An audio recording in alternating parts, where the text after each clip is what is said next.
Where's Roland? Get Roland in here. Our bands got together last night. Are you not yuck thrilled with the results? No. I played that because it's a yuck. Bruce Springsteen filling in for Bono. Last night in Times Square, they did an AIDS concert or something? Yeah. I thought we figured out that AIDS thing. We're good with the AIDS. People when they got in, is that part of your ticket? Yeah. Get a dose? I was wondering what they were setting up for yesterday when we came to work. They had all the fences up and whatnot.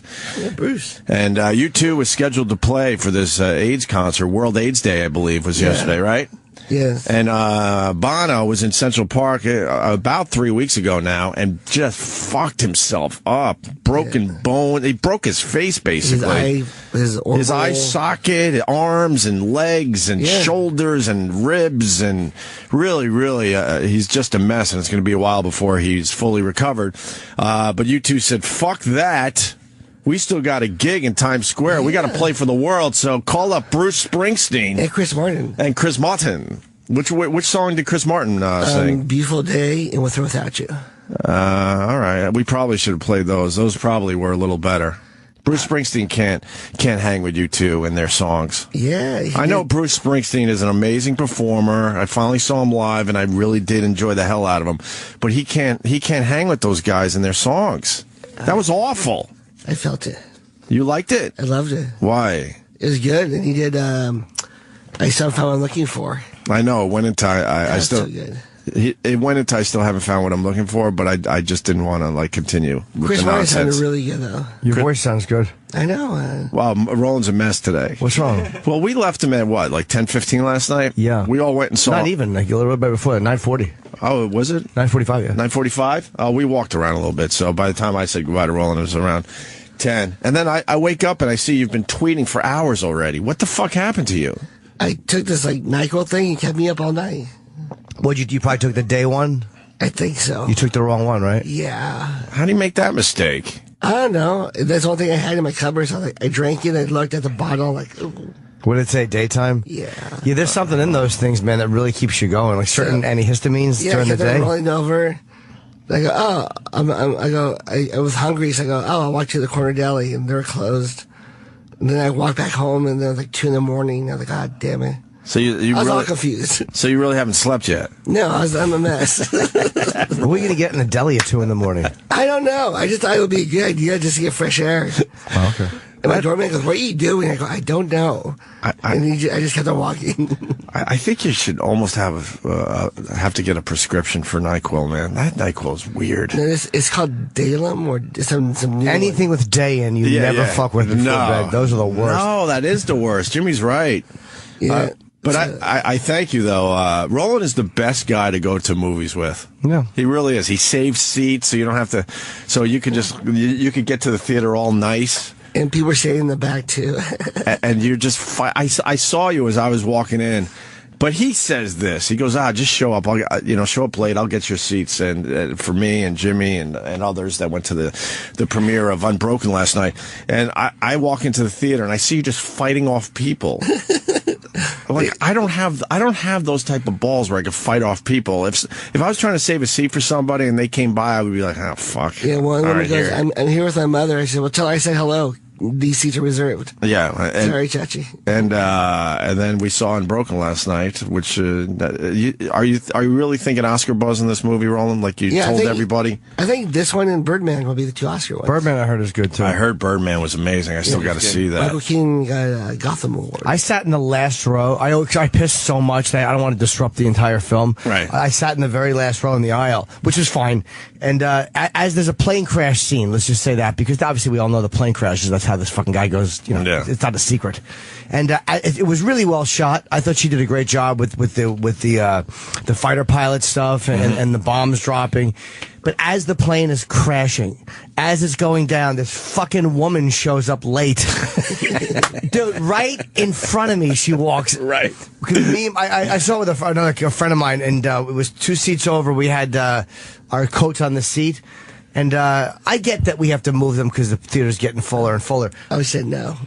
We didn't have a chance. She just walked into the fucking row. So as the plane hits the water, there's just a lady in front of me taking her coat off. I almost assaulted her. So she was like 20 minutes late. At least 20 minutes late. Right? Yeah. At that point, don't you give up? Yeah. I cannot start a movie late. I would rather, if I go to the theater and I fuck up the time or traffic's a bitch or whatever, and I walk in and they're like, yeah, the movie started 10 minutes ago, you do that math in your head like, well, previews, maybe the movie didn't start. But then if I walk in the actual theater and the movie already started, even if it's only a couple minutes, I can't do it. I walk out and she misses childhood. Yeah. I have no idea what you just said. She missed the childhood stuff. The childhood stuff, which is the setup for the movie. Yeah. The book Unbroken was amazing. I'm kind of bummed I read the book before I saw the movie. I wish I saw the movie first and then read the book. That's what I'm going to do. Because they left out so much shit from the book. Yeah, it was long. Yeah. Was it a good movie for you guys? Yeah, I enjoyed it. Yeah, but you have to. It was 2 hours and 15 minutes. I'm glad they didn't go crazy and make it a 3:20, something like that. Though, when you're adapting from a book, you could literally make that a 3.5 hour movie, and it would have been interesting. See, I was tainted, so I don't want to ruin the movie for others. But I think if you read the book first, I have to say it. I think you might be slightly disappointed. Because the book has a lot of the stuff that happened to him after the war's over and he got out of the POW camp. And they talk about the bird some more and what happened to him after the war and how Zambolini, I always fuck up his name. Yeah. Zambolini, right? Or Z. But is there a P or a B in there? I think it was a P. I don't know. Yeah, whatever. How he finds God to change his life around because he had a shitty time after the war as well for a long time. Yeah, they probably had to make a decision on how much we want to cover, right? And where's a climax? Because the film has to have some kind of a good feeling, a climax of some sort. And then they had all that writing on the screen to explain everything else. I'm like, no, that's another 60 pages in the book. That guy was brutal, though, man. He was a good motherfucker, I thought. The bird? Yeah, the prison guard was he was a hateable guy who just had it in for this dude. Right. That's another problem with reading the book. You have a visual of what the guy actually looks like in your mind, and then they do show a picture of the actual guy in the book. And then when you see who Angelina Jolie picked, Angelina, I always fuck that up. Angelina Jolie, sorry. I was a little disappointed in that as well. She picked a Japanese pop star, I believe. That's like that guy's a big deal in Japan as in the pop world. They were all very good looking. Like I noticed that too. Like they went with very good looking people and little weird things. Like they all had good teeth, which is Hollywood. Right. But then you watch like Django. And you see, like, DiCaprio smiles, and it looks like a horse shat on his teeth. Right. Like, there's certain little details, but whatever. I still thought it was really good, and I enjoyed it. But I think for that reason, I don't think she gets the Oscar nod because, these guys were in a POW camp in World War II. Getting the shit beat out of them, not eating much of anything. You had guys around you dropping dead from starvation. And those guys in this movie did not look like they were starving because I guess they wanted them to still look like Hollywood hunks for what? The women that are going to see this movie? Well, they were all models in the POW camp. I was looking at some of these guys with their shirts off going, God damn, I wish I had that fucking body. Absolutely, right next to you. When they were supposed to be starving to death. In the book Unbroken, again, I have to say it, there's pictures of what these guys look like. They were down to about 100 pounds. 100 pounds by the time the war ended and they got rescued from the POW camps. I think these guys lost weight, but there's probably only so much you can do. Like, unless you're Christian Bale in The Machinist and you can get down to 120 or whatever he did, like, that's only a few actors can pull that off. Yeah. These guys, I think at one point, you look like, they look pretty rail thin, but I think they went as far as they could go as actors. It's like they lost so much, and then beyond that, they were ripped. They were cut. Yeah. They looked pretty good. And then, and it's just dumb things like this in movies that drive me nuts. They're in a POW camp. They're shaving. What happened to their facial hair? They had a nice wash. According to the book, they didn't have any luxuries. So how are they shaving for the year and a half they were in the camps? Probably didn't grow facial hair right away. But that was all because they want to keep them all pretty and shit for the movie. But I mean, in general, though, I do have to say it was a very good movie. It was really good. It really was. But reading the book kind of fucked me up. I shouldn't have read the book before I saw the movie. And they said that the guy, who I didn't know that this guy, Zampolini, if that's how you say his name, was an Olympic runner. He had run in the 39, were they Munich, the Olympics? Yeah. He had run there and was scheduled to run in the next ones, which were supposed to be in I guess, Tokyo. And that guard knew who he was. Yeah, the word got out that he was, at that POW camp, and that drove the guard nuts. Well, he was afraid that guy was a legend in the guard's village or whatever, so that guard knew who he was before he got there. Yeah. And he was afraid that guy being famous would test his authority. Right. Or would challenge his authority. So when you see it, the fact that the guard had such a hard-on for this guy, it was legitimately, he really fucking hated him. They didn't jack that up for the movie. I believe his name is Zamperini. Oh, Perini, okay. Zamperini. So, yeah, he was an Olympic athlete. He was a little too young when he went to Munich, and everyone was talking about how in 4 years he would probably break the mile record and be the first guy to run a 4-minute mile. Oh, okay. Yeah, he had unbelievable talent, which is kind of sad because then the war comes around and then, he goes into the service instead of continuing his track career. So. He broke some kind of record. They said that there was one lap he did where he shattered the record for the final lap, even though he didn't win the race. Yeah, that was in the Olympics. Yeah. And I think he set the mile record for high schoolers. He was an unbelievable runner, and it's too bad because you just don't know what he would end up doing. What a tough motherfucker. Yeah. What a tough motherfucker that guy was. He died in 2014, which, again, it's not a spoiler. He died only a couple months ago. It's a real guy. In July. The movie's coming out Christmas Day. He almost made it. 97 fucking years 97 years old he made it to. 97 years old, man. And he carried the torch in... when he was 81 years old in Japan. Yep. So, and that was the actual guy at the end of the film. Oh, yeah. Yeah, obviously. Yeah, really. I was online watching 60 Minutes interviews with those guys, and just really interesting guy. And I thought the guy played him well. Like I thought the actor did a really good job. Yeah, all the actors were great. We have him in tomorrow. Tomorrow, yeah. But I think if you're going for those Oscars, man, you can't worry about them being pretty boys throughout the whole movie. You got to fuck them up and make them look ugly, especially if they're going to be POW prisoners. They're all handsome. They were all handsome through their time at the POW camp. That's why I don't get a lot of things I go out for. I've been told many casting directors say, you're just too handsome for this part. That's the problem, Yes, huh? you're simply too handsome. But it was fun. But right before the movie, I was sitting there all nice, and Roland went and got everyone popcorn and water. He's the best. Yeah. He literally is the best, because they give you a little free ticket that says you get popcorn and a soda for free. But the line was ridiculous. So I go to Roland, fuck, I'm not waiting on that line. And Roland goes, I will. He doesn't give a fuck. He gets up and he comes back with a handful of popcorn. How many were you carrying? 4. 4 of them? And then as I'm letting people go by me to get their seats, I got to wear glasses to watch movies. Glasses fell off my face and broke. Oh, no. So for 2.5 hours, I'm doing that balancing act on my fucking nose. How'd they fall off? They just fell. I don't even know how they fell. I think they were in my hand, or I had them on my lap or something, and they fall and the arm breaks off. So now, you know how when you're wearing glasses, so I'm balancing it, and I'm balancing it every 5 minutes like a fucking seal. Was it uncomfortable? It was a pain in the ass. Fuck. I got scared with the shark scene. You got scared with when the shark jumped out. That was like old school Jaws shit. When the shark in Jaws pops out. Ooh. Yeah, it was really weird. It was on a running track. I was very shocked that a shark showed up there. I think you know what? Hold on. Let's take a call from Vinny. Vinny, go ahead. Can you guys please shut the fuck up about the movie nobody's seen? Well, I don't think we're giving anything away. No. It's in a trailer. You guys are having a discussion with each other about a movie nobody's seen before. Well, we're just kind of talking about what we saw last night. I don't think I gave away any... What did I give away? He was a real guy. So it's not a shock to say he died this year, because, he's a real... Bill, I like to go in fresh. You like to go in fresh? All right.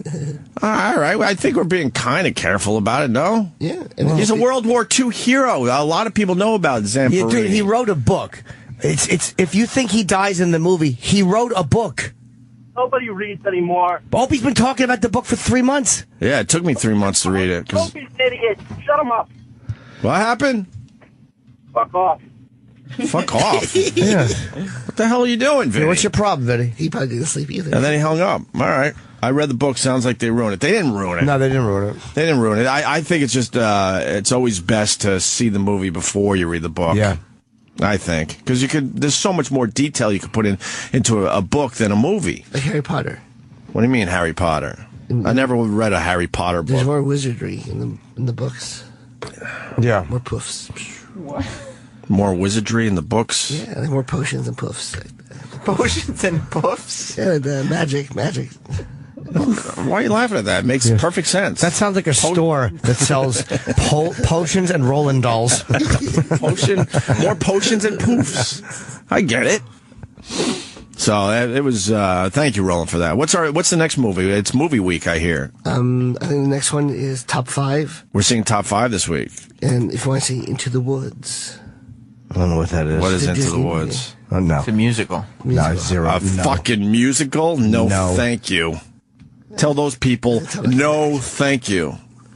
It's an action movie. Movie musicals stink. They're What about terrible. Les Mis? Oh, God, no. Shit. Utter shit. None of those movies. I loved Les Mis. Yeah, of course you did. I didn't enjoy it. I watched, she was gorgeous in it. And I watched the first opening song was good. And then I watched just that singing dialogue shit drives me nuts. Yeah. You know, oh, the soldiers have come. Fucking boo. Quiet. Let's say hi to Josh in Boston. Josh. Hey, guys, I think the big issue with people I have with you guys discussing the movie is not discussing it. It's just the fact that none of us have got to see it yet, so we can't really get involved in the discussion, too, and kind of enjoy it.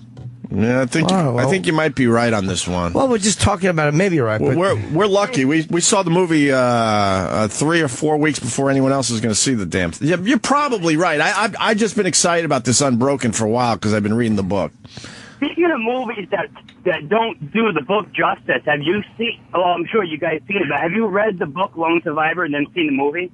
No. I think I read the book. I saw the movie. The movie does not do that book Is that justice. Black Hawk? Oh, no. It's, That's Mark Wahlberg. No, that's the one with Wahlberg. Oh, sorry. No. Yeah, no.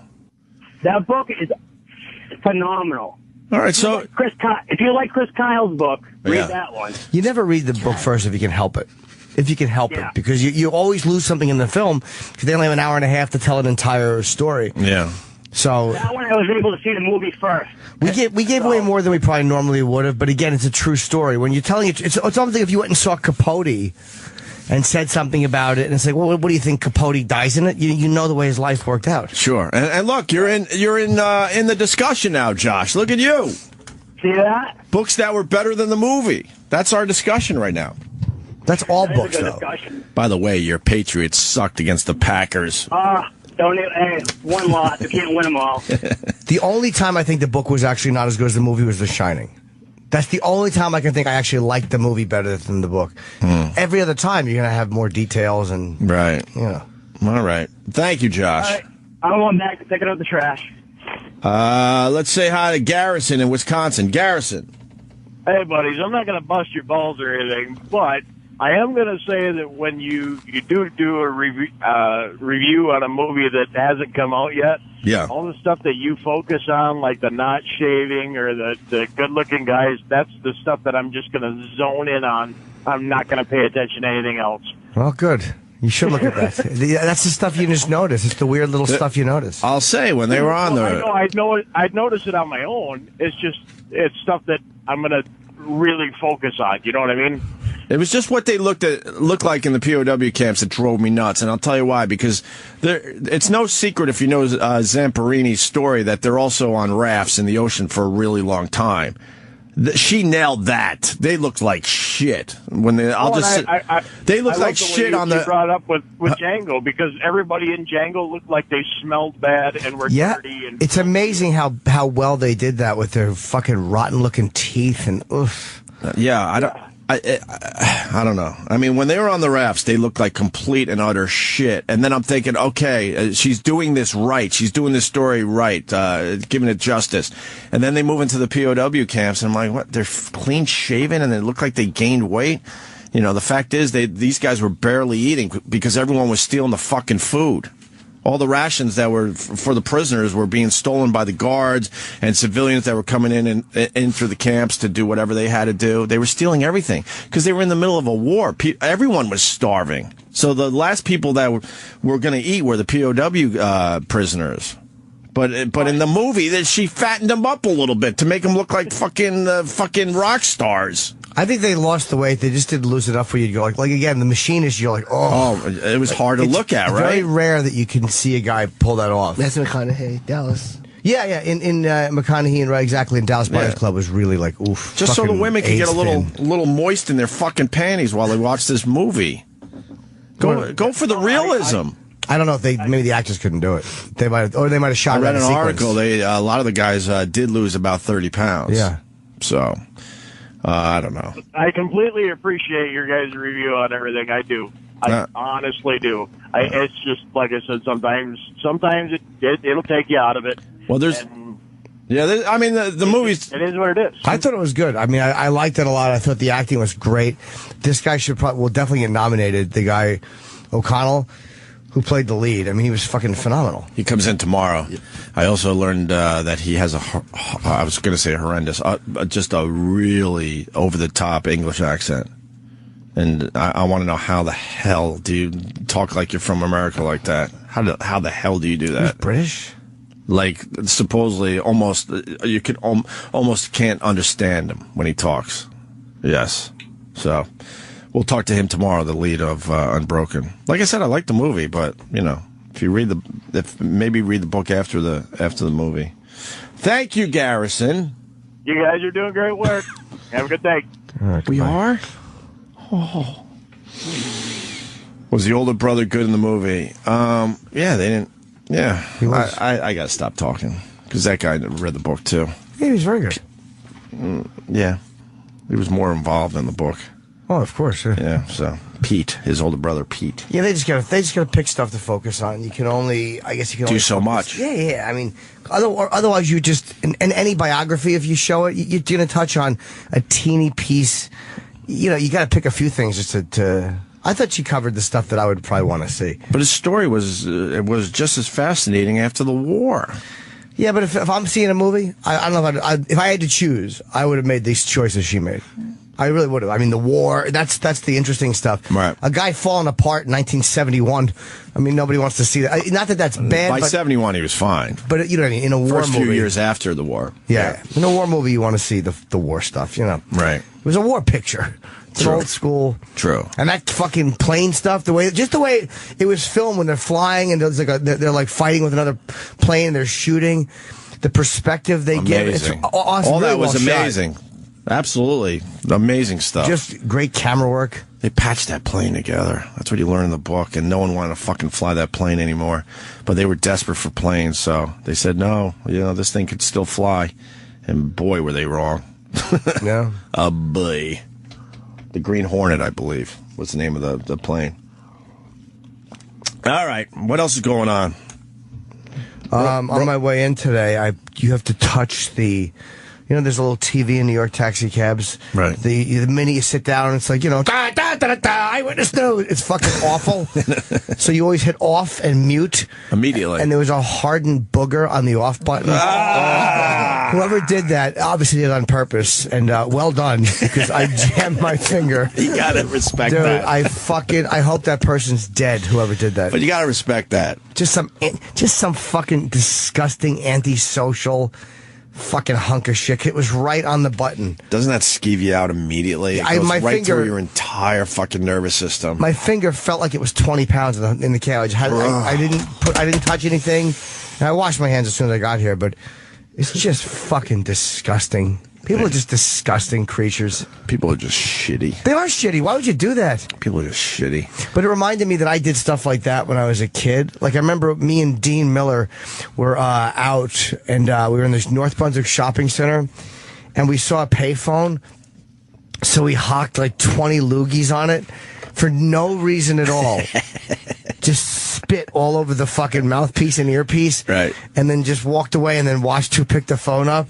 And a minute later, some black guy just walked over to make a phone call, and he picked the phone up and he put it against his face. And he got our spit all over his face.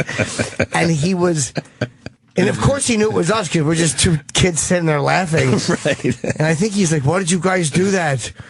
what the fuck? And he's yelling at us, and I think I just blamed Dean. Yeah. I was such a snitch. Right. I think I was like, oh, he did it. Did he get beat up? No, because we were like 12 or 11. Were you guys chased at least? Do you mean well-behaved sexually? Boo. No, because he you don't like that one, Sam? No. It's clever wordplay. Yes. What's wrong with you, Sam? It's nice. I think he just yelled at us because he was definitely an adult. We were definitely kids. Yeah. But it was just such a gross. I'll never forget him picking that up and then pulling his hanky out of his pocket and wiping his face and the phone off. The fucking hanky. I'm so glad the hanky went away. Must have smelled like boy spit. And of course, everyone was spitting on phones and getting their bad breath on the phones and their and the flu and whatever else, sweat. Do you think they were cleaning those things on a regular basis? No. How bad do you think a prison phone smells? Christ. Of course, a lot of angry people have to take it out on those public phones back in the day, right? Yeah. People have always been shitty. We spat all over the fucking phone. Funny. It was caked in our spit. Well, payback's a bitch. You got a little snot on your finger this morning. Oh, my God. But it reminded me of that. I'm hoping whoever did it was 12 and not some 30-year-old. Kind of funny.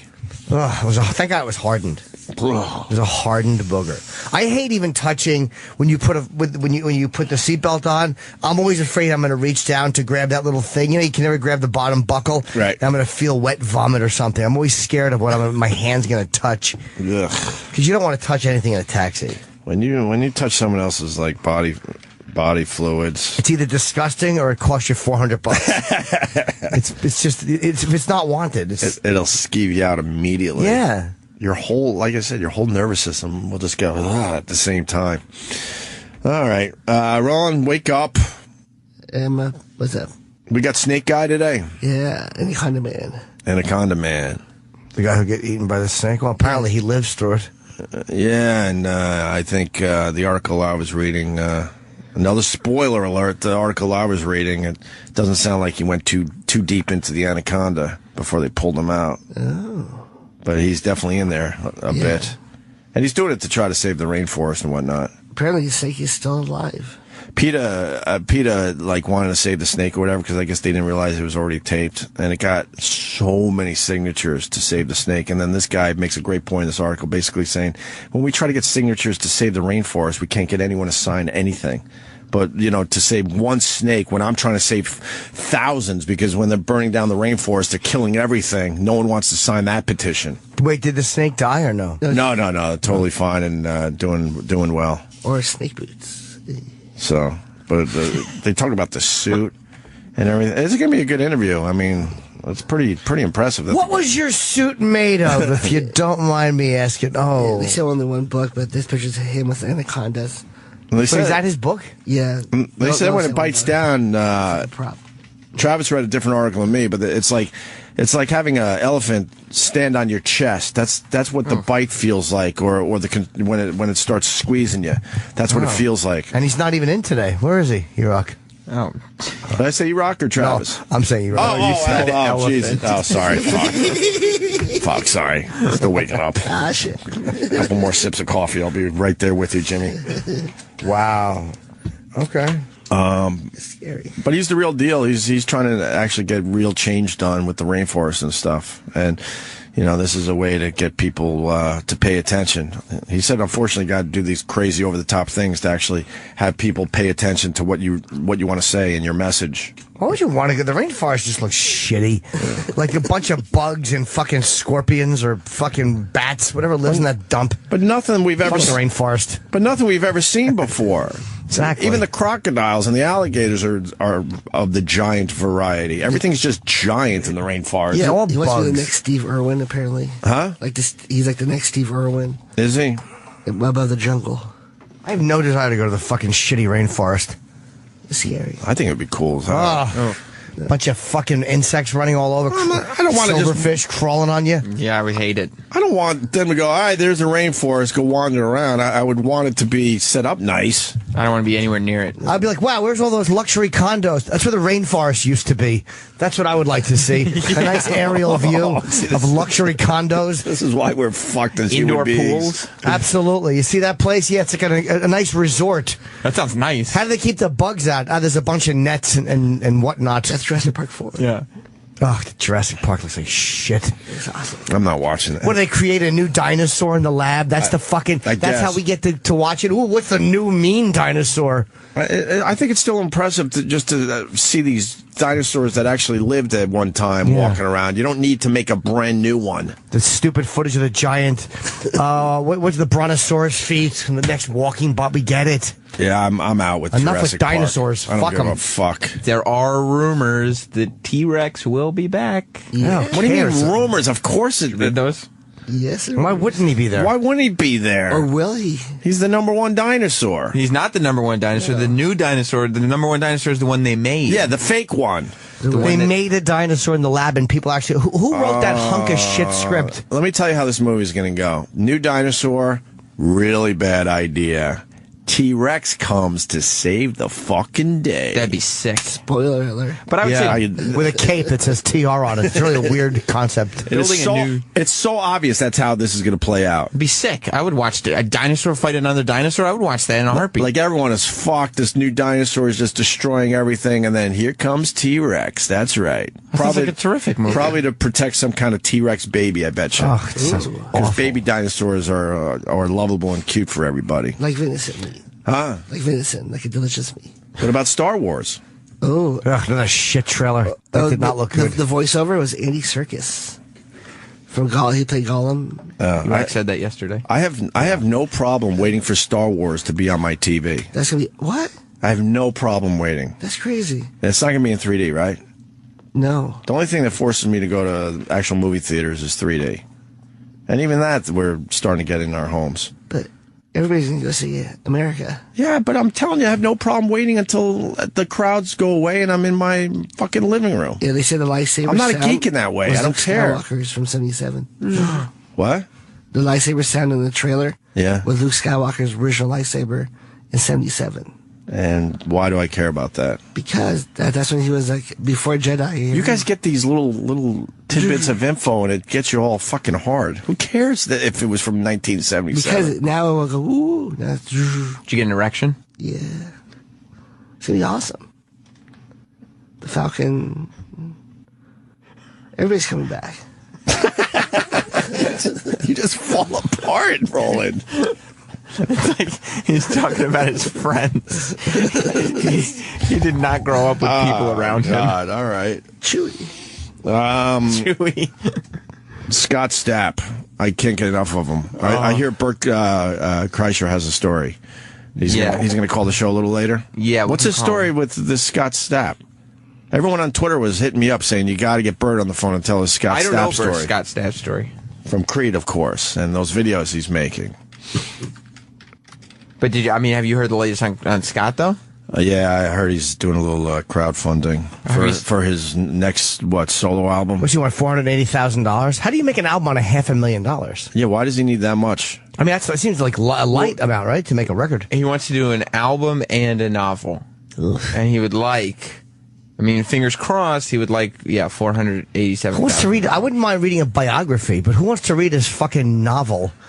His idea of what adventures are. That opinion has been reflected in the donations he's received. Okay. Are there a lot of them? Does he have the money he needs? Oh, boy, does he not. Yeah. Yesterday we checked in. When it first went up, just to be fair, this was yesterday. Okay. Travis showed me. It was right around the $450 mark. Nice. So this morning. Right. And I said, I'm going to go cold until tomorrow and just watch it skyrocket. After all the articles came out and they got all the press coverage for it, everybody found out that he was doing this. Mm-hmm. It's now up to $577. So he's gotten about $130. Not bad. A little bit of cake. It's not going well.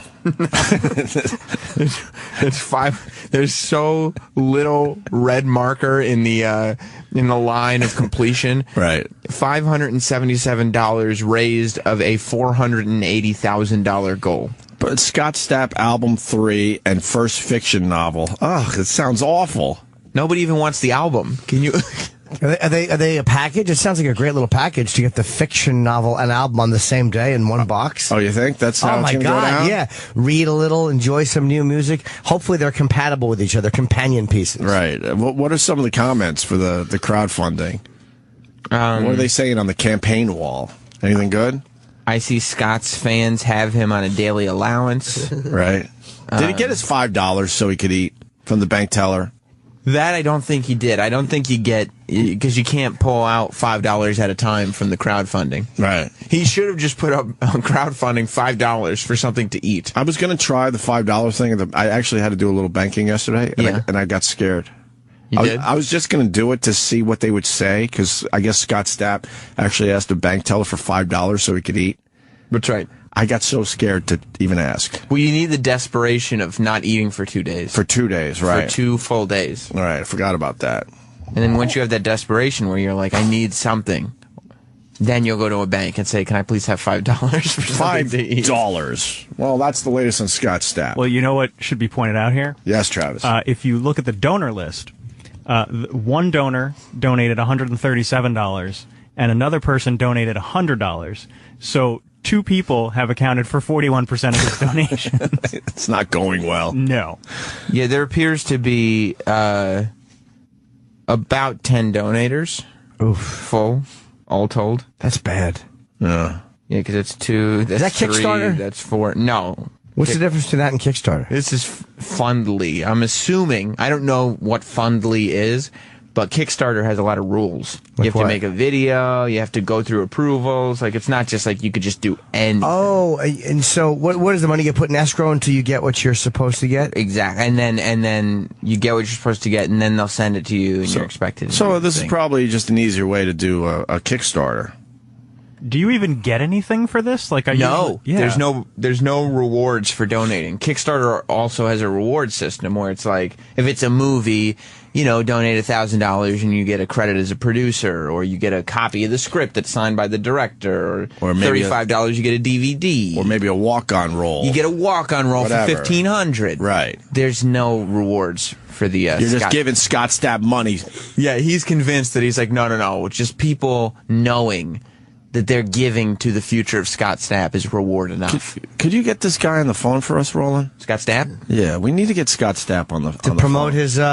Yeah, well, tell him we'll promote his Fundly, his crowdfunding, whatever the hell it's called. Find out what room he's in at the Holiday Inn, and then we could just call the room. That's a good point. Before the continental breakfast gets there, because we know he's going to need to eat. Yeah, he's going to take full advantage of the continental breakfast. Absolutely, he will. He's going to have a couple of croissants. That's right. Do you have the video of the fake ranger at the mall? Oh, yeah.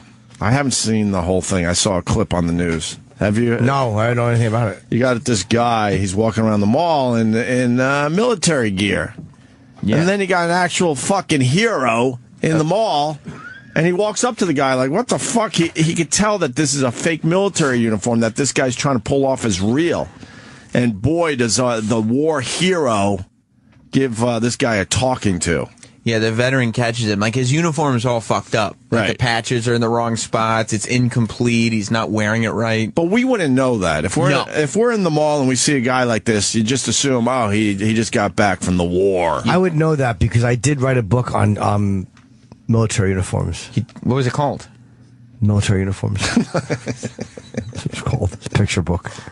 Military uniforms, a picture book. Did it sell a lot of copies? Yes. How many pages? 400. 400? That's so many pictures. 380 pages just about the Army, and then I threw in the other branches. Wait, there's not even a lot of pictures in there? No. It's a picture book. Yes, I know. Must be a picture book. There's long descriptions of each one. Oh, my God. So there's a 300-page caption? Yes, there is. It's about the history of the uniform and the thread count. How many actual pictures in the 400-page book? 6. It's not enough. Yeah. It's not a light read. That would be the saddest Christmas gift. Yeah. You're looking forward to this military picture book, and there's only 6 pictures in it, and 380 plus pictures of description. It's even worse that I came up with this concept, and we're all trying to mine it for comedy gold, and there's just nothing there. I kind of like it. I just ran out of steam immediately as soon as I said it. I kind of like it, though. All right, so the veteran walks up to this guy in the mall like, what the fuck? He takes out a cell phone camera and films the guy. Yes. And this guy absolutely was trying to pull it off like he was in the military. He won't fess up to it. I know. That's what makes this video so great. Okay. Come Come here. Come here. Hey, sir. Hey, my son would like to meet you. He really admires guys in the Army. Hey, buddy. I'm Sean. What unit were you in? I'm with the 2nd Battalion Rangers. 75th? 2nd. And we're 75th Ranger Regiment with the 2nd Battalion. What's your MOS? My MOS is 11 Bravo. All right. I'm what's called Attack 1. All I do is I go out on missions. Where'd you get your 3 CIBs at? Afghanistan. All 3? All 3. You know you need to be in 3 different campaigns to get 3 CIBs, right? This one was from Afghanistan. Okay. That's from Iraq.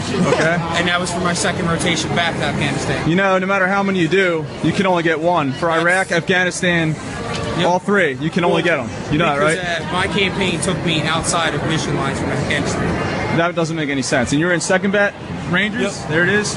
Where's your combat patch at? I gave it to a little kid again. All right, why's your flag so low on your shoulder? It should be up here. Got me on that one, bud. Why are your boots are all on blast too? Because I literally just got home. Can you pause this real quick? I gotta say, this other guy is obviously full of shit, but he's holding it together pretty well. He's firing out answers. Like, I thought this guy would have in one answer, but he's firing out a few good attempts. Because he really wants people to believe he was in the military, so he's obviously studied up on some of this so he would have answers. He's been living a fantasy life. Yeah. He's all about living a fantasy life. God, what an asshole. No kidding. That's why we're playing this. God, what a dick. I gave it to a little kid. Gave it to a little kid. His flag's in the wrong spot. Just wants to be a hero. He probably says this in bars all the time. Right. Meet girls. That's my favorite part is the very beginning where he's like, you only get 1, no matter how many times you go back. Right. Yeah, well, I don't know. He gave me. No, he goes, I went outside mission lines. Yeah. Keep going. Well, you got me on that.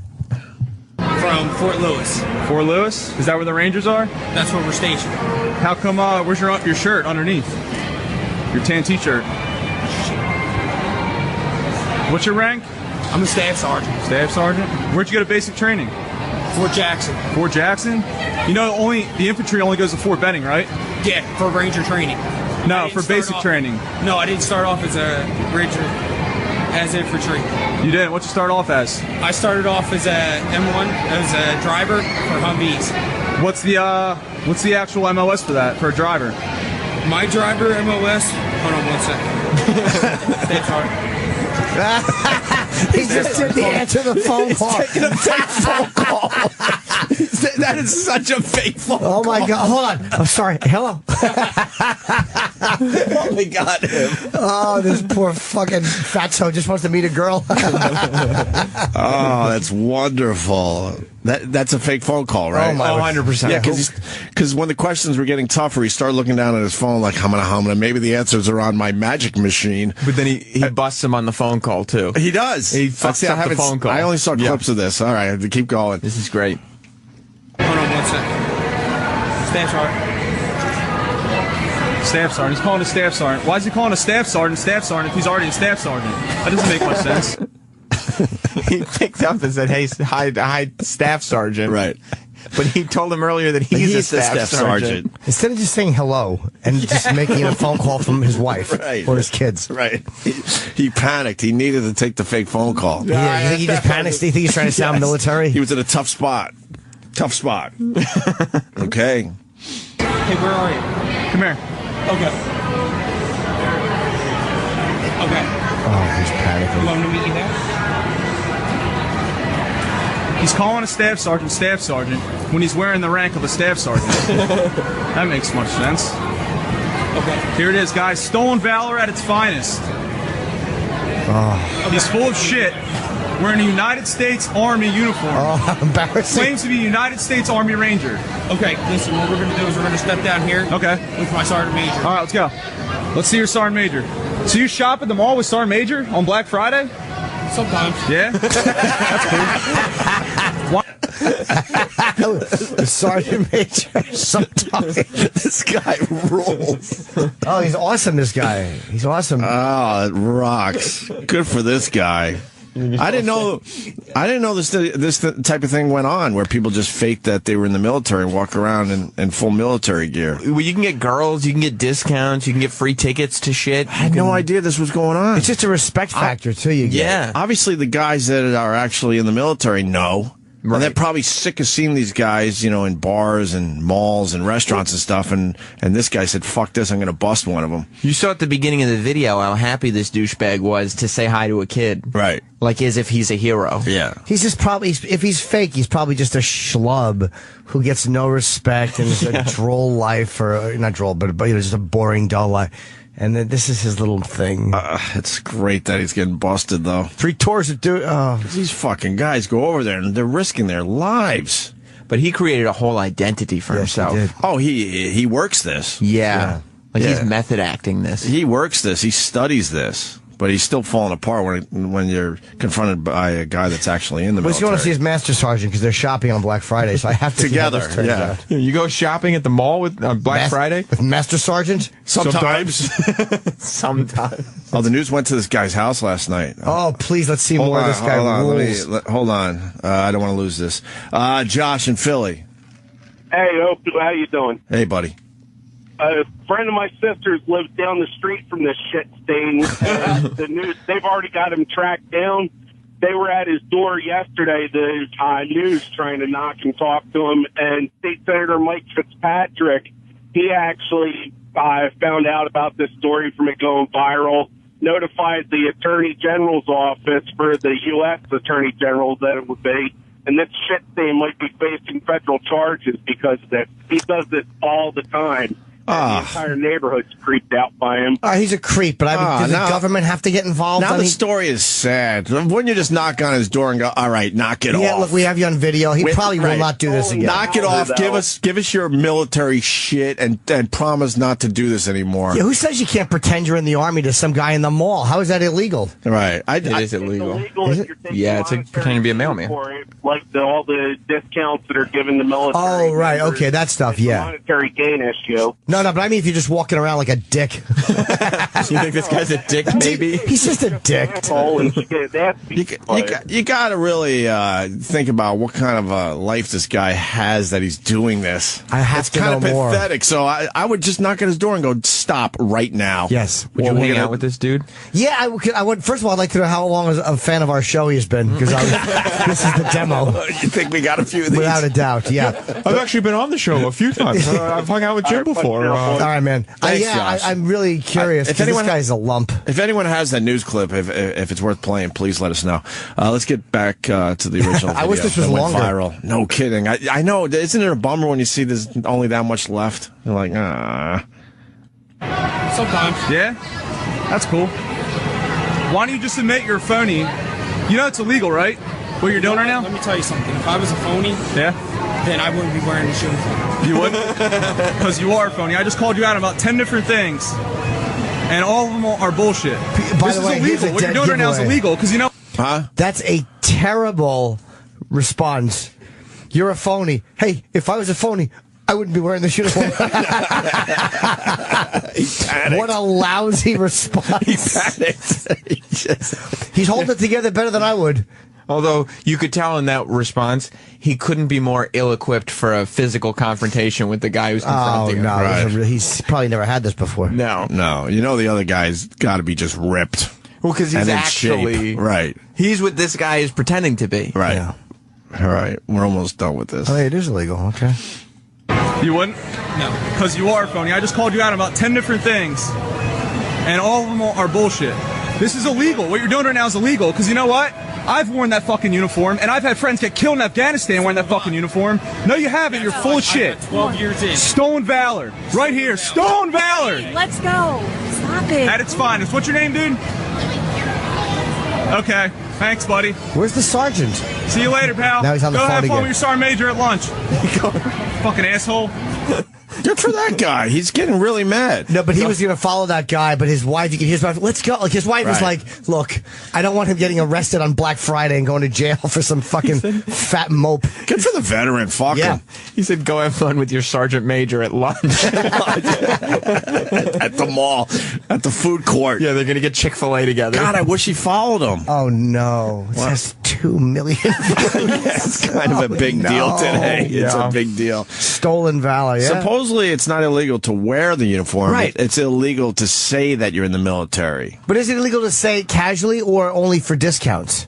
Like if a girl says, what are you doing? You're like, hey, I'm in the Army. Is that against the law? Or is it only if you get on a plane first? Or, I don't know. Wearing the uniform is protected under free speech. Right. It's illegal to claim unearned military awards or receive any discount under the pretext of being in the armed services. Okay. You think that guy broke some of those rules? Mm-hmm. You think he broke a few of those? Yeah. Yeah? Wow. He has his combat patches. Please, can we see there's flags in the wrong place. Please, can we see the fucking... What? News story. Probably because he saw this fat guy and he's like, this guy's not a ranger. Right. Look at this asshole. No, good for the veteran. Oh, yeah. The guy had to take the ranger. Like, he couldn't just say, I'm a regular military guy. It's got to be a ranger. His chick was getting scared because he was getting worked up. It started out as sort of a fun video, and then the guy was getting fucking pissed. And then his chick stepped in. The guy won a Purple Heart in Afghanistan. Did he really? Yeah, so he was probably... Oh, he's the real deal. Who's this guy? I want to see who the guy is, too. I really want to see him, Burke. too. I'm trying to find Ryan Burke? That sounds like a fucking military guy. Yes. You know, Sergeant Ryan Burke. That sounds like a fucking man's name. Mm-hmm. Not the fat guy, right? That's the military guy. I guess this happens a lot. Who's the fat dude? See, that's his whole deal. That's why he's pretending. Because one of these people is a military guy, and one of them is just the fat guy. What's the fat guy's name? Do we have that? I'm more curious. Yeah, let me say hi to Chuck in North Carolina. Is this our Chuck? No, it's not. Fuck! Sorry to disappoint. Hey, wait, I got to go one. What's up, Chuck? Yeah. Chuck, what do you got, buddy? You were saying earlier that you didn't realize this was a common thing, but if you go to stolenvalor.com or also the Stolen Valor Facebook page, they investigate people who get called out on this almost on a daily basis. Oh, wow. Wow. Yeah, it's unfortunately too common where too many people are dressing up as soldiers and trying to get discounts. And like you said, it's not illegal to dress up as one, but if you're trying to get any type of monetary gain or items for free or discounted or something, then it is illegal. I'm just stupid because when I see these guys, go to break you. when I see these guys, I just assume they're fucking war heroes. Always. I've never thought that people have such shitty lives that they're doing this on purpose. I had no idea until today, really. Yeah. So it's stolenvalor.com. You can see a whole bunch of this type of thing. I had no idea that happened either. For real? No. I just assumed it would take balls to make believe you're in the military. That would be just a crazy thing to do. Well, I could see guys getting pissed at that, though. Like, you go through all the training risking your life, and then some asshole is trying to... Right. Just, get accolades. It's kind of like how we feel with half the people doing fucking podcasts. I'm like, you can't just do a podcast. It takes training, damn it. Yeah, professionalism. Connecticut School of Broadcasting. Right. I know. It's not the same thing. I'm just fucking around. What's wrong with this fat slob on stolenvalor.com? He didn't sleep last night. Oh. Apparently. Oh, no. Apparently you can tell this one's fake. He's got a trident. Right. Which is, I guess, like a pin, like a badge or something, which is absurdly wrong based on the caption. I don't know, but... Okay. Just looking at the guy, he just looks like once you realize that he's just wearing the uniform, he couldn't look more pathetic. It's really funny when you see like these like just mopey fatzos wearing these uniforms. Like he's got a military haircut. He trimmed his mustache all short, all tight and shit. There are some real fucking zeros out there. Oh yeah, kind of creepy. Thank you, Chuck. I'm going to move on to Vinny in Long Beach. Vinny. Hey, how you doing? Pretty good, buddy. All right, so a couple years ago, the USS New York, the boat that they built out of the steel from the Twin Towers was in town. Right. And my buddy's a combat veteran. So I took him to go see it. I bought tickets. We were waiting online, but they just shut the door because so many guys showed up. And we're at one of the back entrances with a couple major generals, a couple high-ranking guys. And this old dude came up and started arguing and sharing combat stories because the guys clearly weren't going to let us on. And after a while, just like that conversation with the dude at the mall, his story started to fall apart. And all the guys, he's around 10 combat veterans on Veterans Day. So they all started asking questions, firing questions at him, and he broke apart. They took all the patches he had wrong. They ripped them off. They took his jacket off. They told him not to try and get any free shit, threw him off the line, bugged out, and the guy ran away. Wow. This does happen all the time. Yeah, 'cause what happens is, once you serve, it's just the idea that people try to be like us and dress in those uniforms. What? I find offensive, as do other veterans. What do you mean, like us? Especially on Veterans Day, if you actually have the balls to try and get on a ship. Absolutely. You're a veteran? You were in the service, Jimmy? Yes, I was. What? I served. What branch? What war did you fight in? It was a private matter. It was top secret stuff. Oh, no. Did they give you a uniform, though? Of course they did. What did it look Deep like? cover. I was a deep cover person. Where? Undercover in the Army? Absolutely. Where, though? Went Can you say now? No, went overseas for operations. Like a spy? Yes. Like a secret agent? Well, yeah, but doing military operations. Yes. Ops? Yes, that's better. What part of the world? What's that? What part of the world? Can you, narrow it down a little bit? Yeah, it was over the seas. Over the seas. Over the seas. Thanks for the phone call, Long Beach. We got one more, and then we can move on. Is there more? Is there a news story online or no? Yeah. Oh, shit. Joe in Buffalo. Joe. Hey, guys. How you doing? Hey. Joe. I wanted to talk about, I'm a veteran, and this stuff, something that's funny, like you see a fat guy like that saying he's a ranger, it's obviously, not true, but some of the stuff is really passable. There was a guy over the summer in Buffalo at the Erie County Fair who was wearing a Marine dress uniform with everything, really expensive uniform, and he got called out. He's actually facing not just federal charges, but also state charges. New York State is one of the only states that actually has their own separate laws on the book to stop this kind of thing. There's certain states if you don't get, if you get stopped by the police, it's okay. They'll just tell you don't do this because there's no laws. But New York State actually has some of the strictest laws against this sort of thing, which is pretty good because it stops some of the bullshit. And it's a slap in the face. I mean, it looks stupid. I've been in for 14 years, and whatever. If you want to waste money on buying a uniform to try to look cool, that's one thing. But there's guys that walk around and claim that they're combat vets and they have disabilities. That's when it gets frustrating, and you just want to kill somebody when you hear shit like that. That's got to drive you guys nuts. I had no idea it went on to this extent. Had no clue until today. Yeah, it's a really common occurrence. I'm really big in the veteran community, owning a veteran-run business and a couple other things.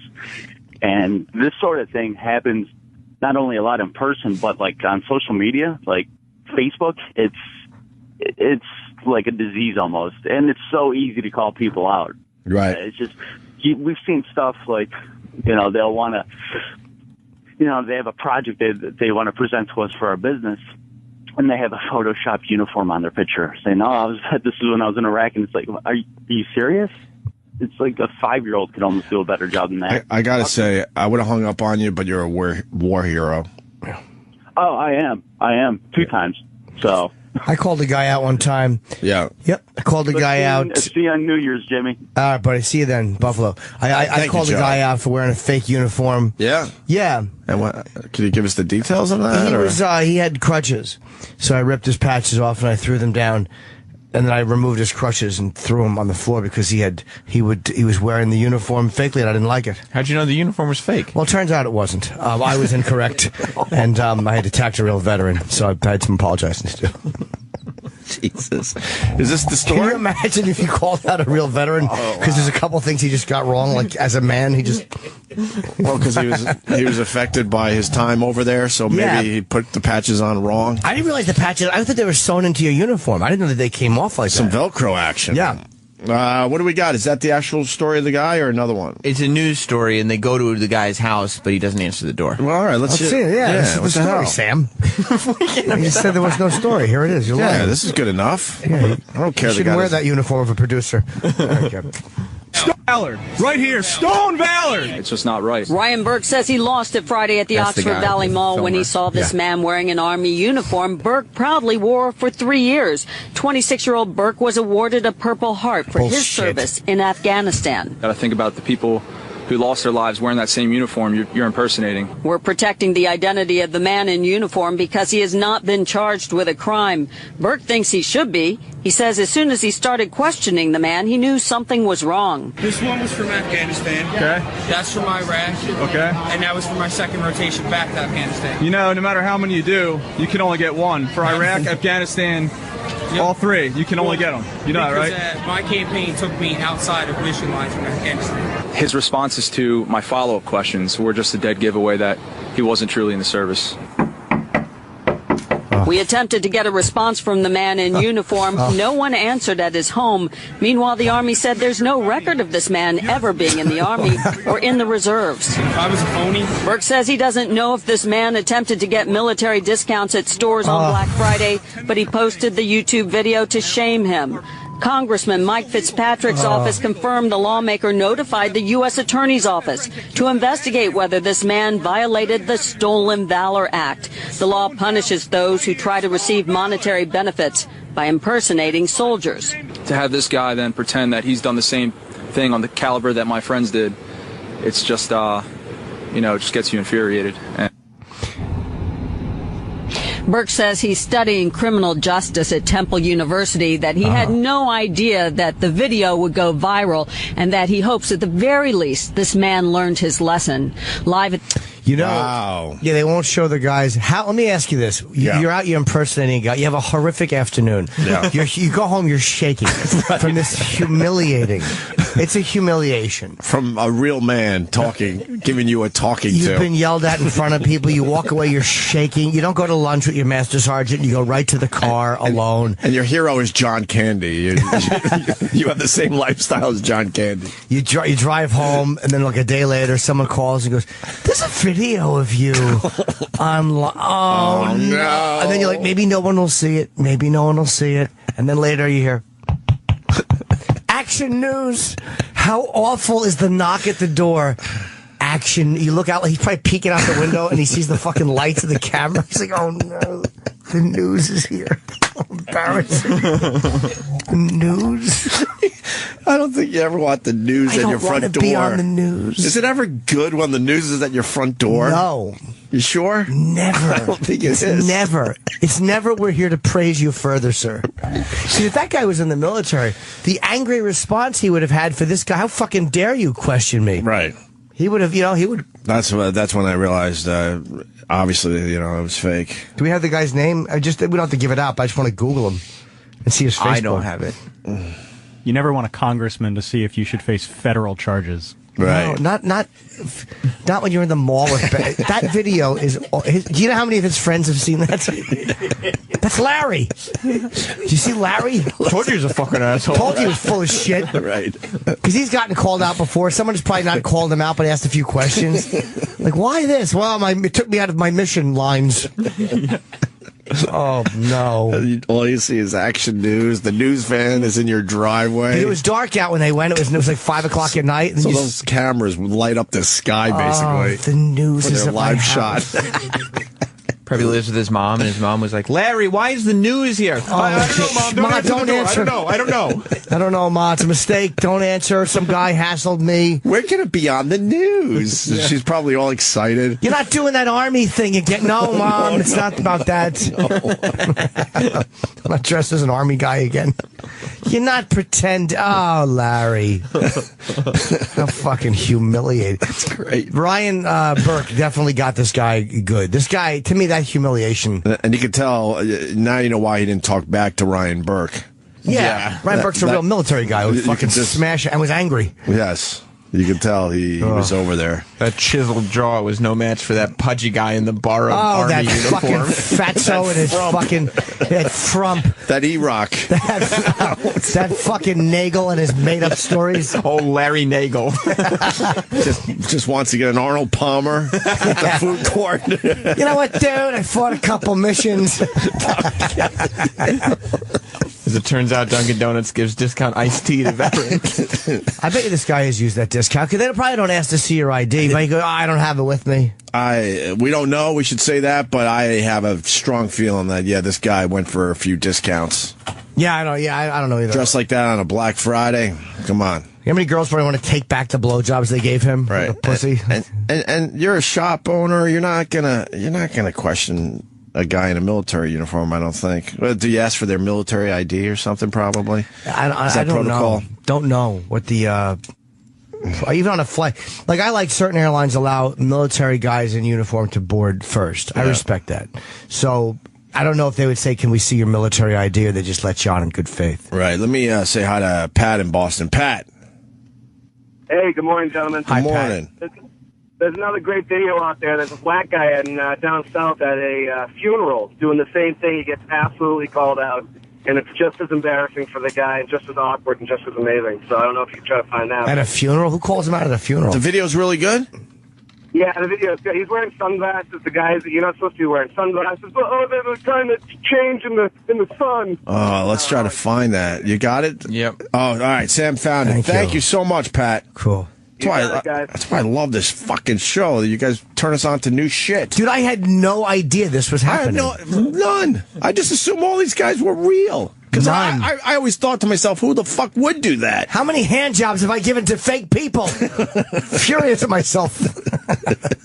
Hold on. And then I got Matt in North Carolina. Matt, what do you got on this? Matt? I think you want to say this guy has also claimed to be a state trooper, the same pudgy guy? Oh, no. Matt, are you there? No. Does anyone know this? Fat, lonely guy. We don't know. Matt's not there anymore. Okay. God damn it. But this is the video that Pat in Boston just turned us onto. The funeral video. Yeah, let's play it cold and see where it goes. Okay. You're off the space? Yeah. Till now? I'm at Fayetteville, and about to Stuart, Georgia. I was just curious with some of the stuff. Where were you actually deployed? Some of them I've never noticed before. Baghdad, Iraq, Afghanistan. So Iraq, Afghanistan? Baghdad. Yeah. Maybe Germany, West Germany. Where in Germany? West. So you're still attached. Who's what company though? Can't hear it. No. Do you still have your Sergeant Major card, like your business card? Would I be able to get it so I could send it? Because we do a lot of public events and stuff like that. I don't have no money right now. All right. What's out here? I'm at the motel and everything. Yeah. I got some beef till 5 o'clock, and I'm going back there. Yeah. So now you're the battalion sergeant major or the? Battalion sergeant. Who's the CO over there? Lieutenant Colonel Smith. Terrence Smith. Smith? The only reason I'm saying that is my father. My father is Major Jackson. Major Jackson. Okay. There's a ton of majors and colonels, stuff like that. I was just curious where you got the Bronze Star with the V. That was it. Yeah, I got that when I was in Fort Stewart. I came home. You got it in Fort Stewart? Yes. So you got the Bronze Star with the V? Lieutenant General Jackson sent it with me. Hold on, you got the Bronze Star with a V there? What'd you get it for, the decoration? Saving lives. Saving lives. Saving lives. Unfortunately, the video is hard to hear. The volume is not good, yeah. But this guy, it's a black guy. And looks like Wesley Snipes. He is, he's staying smooth, but he's falling apart here. Oh, he's so busted. I guess to a real military guy, you walk up and it's so obvious how fake these guys are, because it would take balls if you're not sure. Yeah, and it's also the way they respond. I'm sure if you walk up to a military guy and you ask, where were you deployed? There's a conversational way these guys probably have of talking to each other, which they just get it. Yeah. You know, well, I was... Yeah, they're not going to... If you were actually deployed, you're not going to take somebody's accusatory questions. You're going to tell them to go fuck yourself. Or your answer is going to be so spot on that he's going to know, like, it's just going to become a conversation. Right. How about you? Where were you? Mm-hmm. You're not just going to answer and be on the stand. Like you're like, okay, I memorized all my answers in case somebody tests me. Yeah. I screwed up when I have to confess I did this once. You got Mars, you go first, but I got caught. Mars was in the military. I got busted. Yes, I was. Oh, you were in the military? Yes, he was. Oh, cool. Did you have like a Biloxi Blues incident? No, I did not. Okay. But you this sucking on the man's is penis? so obvious by talking to him, because he's a sergeant major. What service branch are you in? Army. Okay. Sergeant major is an E9. He's almost like God. That's what my father enlisted. was. They don't speak like that. They will never talk like, second guess themselves, or they would talk directly to you. Right. It's just a different demeanor. You can tell right away. Oh, so this guy's dressed up like a big deal? Yeah, Sergeant Major. He oh, can't even no go. shit. The other guy was a little smarter. He was an E6, a staff sergeant. Right. This guy's going Sergeant Major. He's going all the way to almost to the top? Yeah, and these guys know how to speak. They hold a lot of lectures. They do speeches, If you asked them what they got awarded for, would they say saving lives? No, they would never say something like that. Really? That's not a good answer. So you're loving this. Oh, this guy's so full of shit. You could just tell just by talking to him. The video's tough to listen here, but let's try just a little more. Did I tell you how I got busted? Oh, how? I was wearing a Marine uniform, full uniform. I was getting a bunch of discounts, meeting a bunch of girls. That's cool. Yeah. And they're like, where'd you serve? And I was like, overseas in the war. And they're like, that's not a satisfactory answer. I see. You didn't have any more details after that? No, but I told them I was a Ranger. And they said, you're in the Marines. And I went, oh, that's right.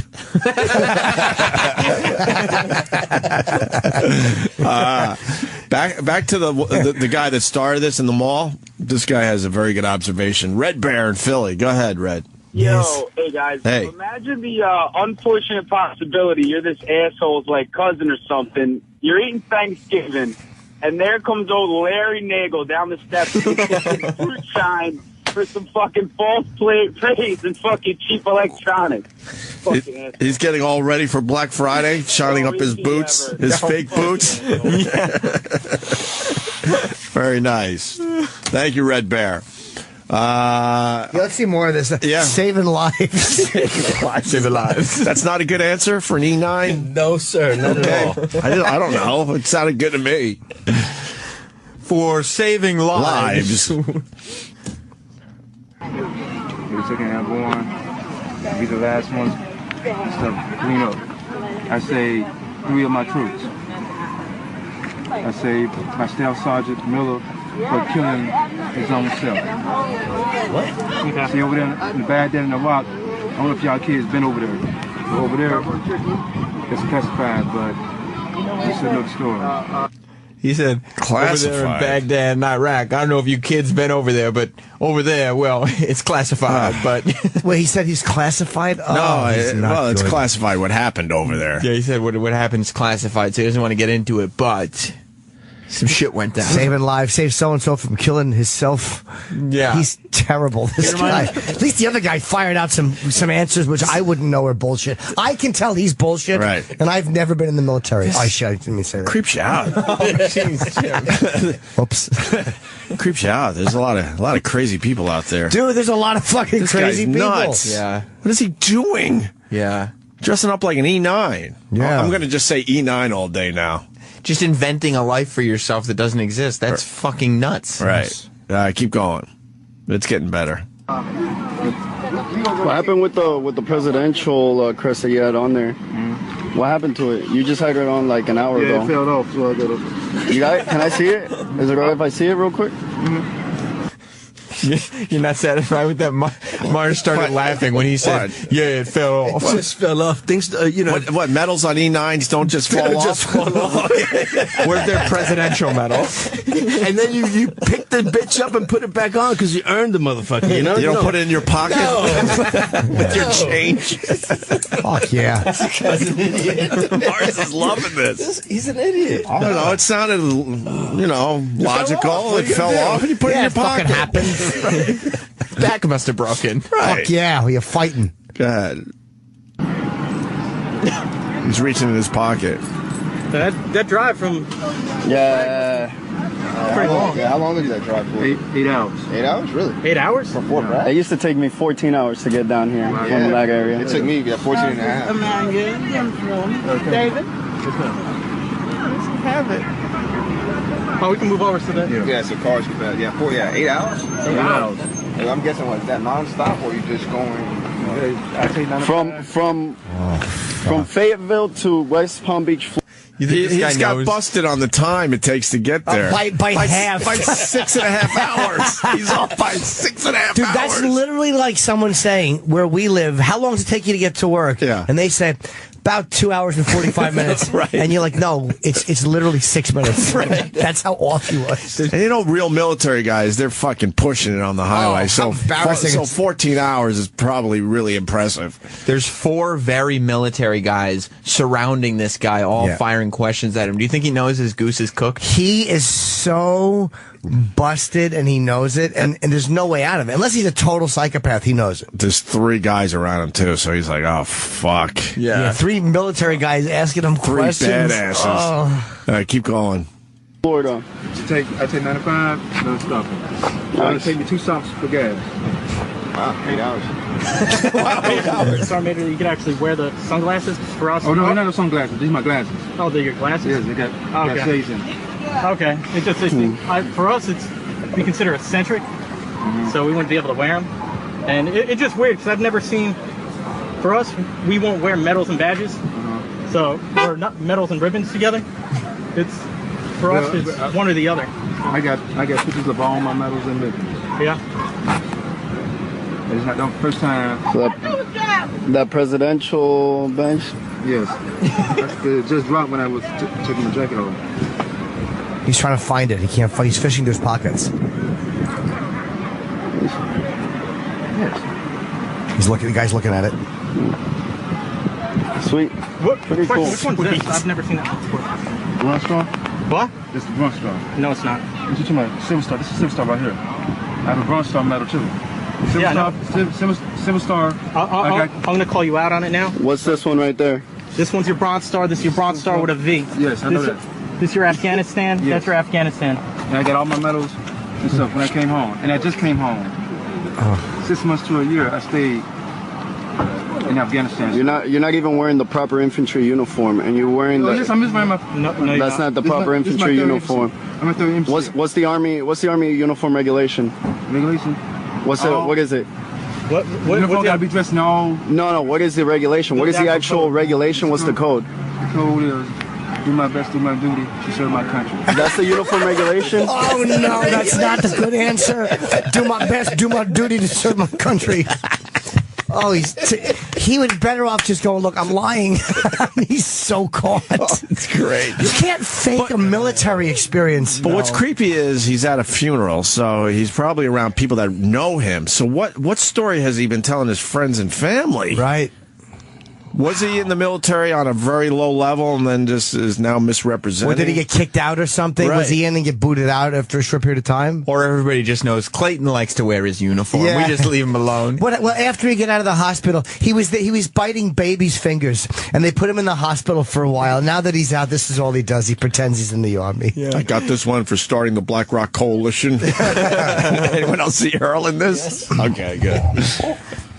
Keep going. We're just about done with this. Are you sure it's not AR 670-1? Yeah, you might not know, but yeah. What's the PT uniform regulation? I don't love PT. You on PT? Yeah. I don't do PT. Okay. I'm an officer, man. I'm pretty sure this is still a team combat. Yes. Why does it just end? He probably ran out of battery. Did he say I'm an officer? I'm an officer, man. He goes, I'm an officer, man. That's not so PT. wrong. It's enlisted. Why? I think E9 is not, E10 is technically the highest enlisted, I think, but E9 you cannot go in. That's not an officer. You can't be an officer without college, I don't think. Right, it's enlisted. It's still enlisted. Top dog enlisted E9. But this guy also said, I don't do PT. And you don't answer that. If there are some older soldiers. Right. Guaranteed they get hurt and they can't do physical training anymore. Right. You don't say, I don't do PT. You say, I have a profile. You know, a profile is a statement saying, I don't have to do this because my arm is, you know, fucked up or whatever. I've achieved so much, I don't have to do that silly PT. It's incredible. The way he just answers, no sergeant major in their right mind answers that way. He's believable to me. I'm sorry.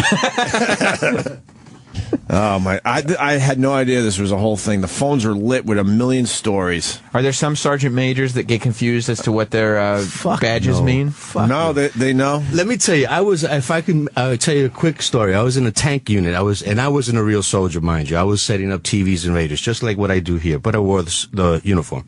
What rank were you? When I got out, E6. And we went there, we did our job, and I noticed that as I was waiting, there was a sergeant major, which is an E9, talking to two E7s, sergeant first class. They have two rockers underneath, okay? Fuck yeah! Right? So these guys are considered senior enlisted. Okay. So they're having a conversation. Here comes a butterbar, which is a lieutenant, coming in, running in, and breaking up the conversation with some agenda that he had. Let me tell you, that sergeant major turned around and addressed that man as sir, but he did tell him, sir, I'm conducting senior enlisted business here. You will address us when we're done. Right now, I'm not done. I don't have time for your shit. Sir, thank you. That's what a sergeant major is. Wow. All right, then. Not this guy. Not this motherfucker. Let's say hi to Greg in Virginia. Greg. Hey, guys. Hey. I was just remembering this crazy story I heard about a guy named William James Clark. And there was a bridge collapse in Oklahoma, and this dude pretended to be a Green Beret. He showed up, and he took over the efforts for, like, the rescues and stuff. There were, like, 20 federal agents and civilian assistants that were all working under this guy. He was pretending to run this whole show. He did it for 3 days before a neighboring mayor blew up his spot and was like, this guy's not a Green Beret. This is a dead soldier that he's using the name of. Wow. Yeah. Like 3 madman. days he ran these efforts. Man. And he's like 300 pounds. Right. Too. Just learning a lot today about this. I feel bad for the real military guys that they have to put up with these assholes. Yeah, I know, right? For real. Yes. Thank you. Thank you, buddy. I had no idea it happened. In my whole life, never heard of this. No. And there's YouTube channels dedicated to this. I guess they bust people almost daily, and they put it up on YouTube. How humiliating. Al in Connecticut. How you doing, boys? Hey, man. Listen, I come from a long line of military. I never served myself, but I've been watching this. There's a whole YouTube channel called Stolen Valor that's dedicated to all these fake, phony guys. I mean, I got a brother who was shot in Afghanistan. You know, he's wounded and, you know, he's all messed up.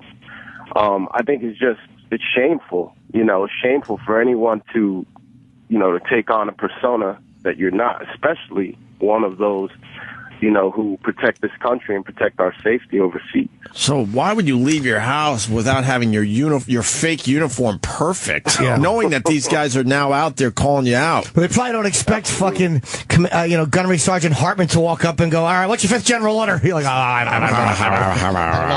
don't know. Got a lot of guys back, though, now. There's a part 2 to that, boys, if you're looking for it. There's a part 2 to that black guy, and then there's another one with the young kid pretending to be a major. It's the funniest shit I ever. Dude, the parts, I could watch these all day. I want the new show to be just these videos all day. Right. They're the greatest thing I've ever seen. Uncommon Valor in the morning. Thank you, sir. Let's go to Adam in Jersey. Adam, what do you got on this?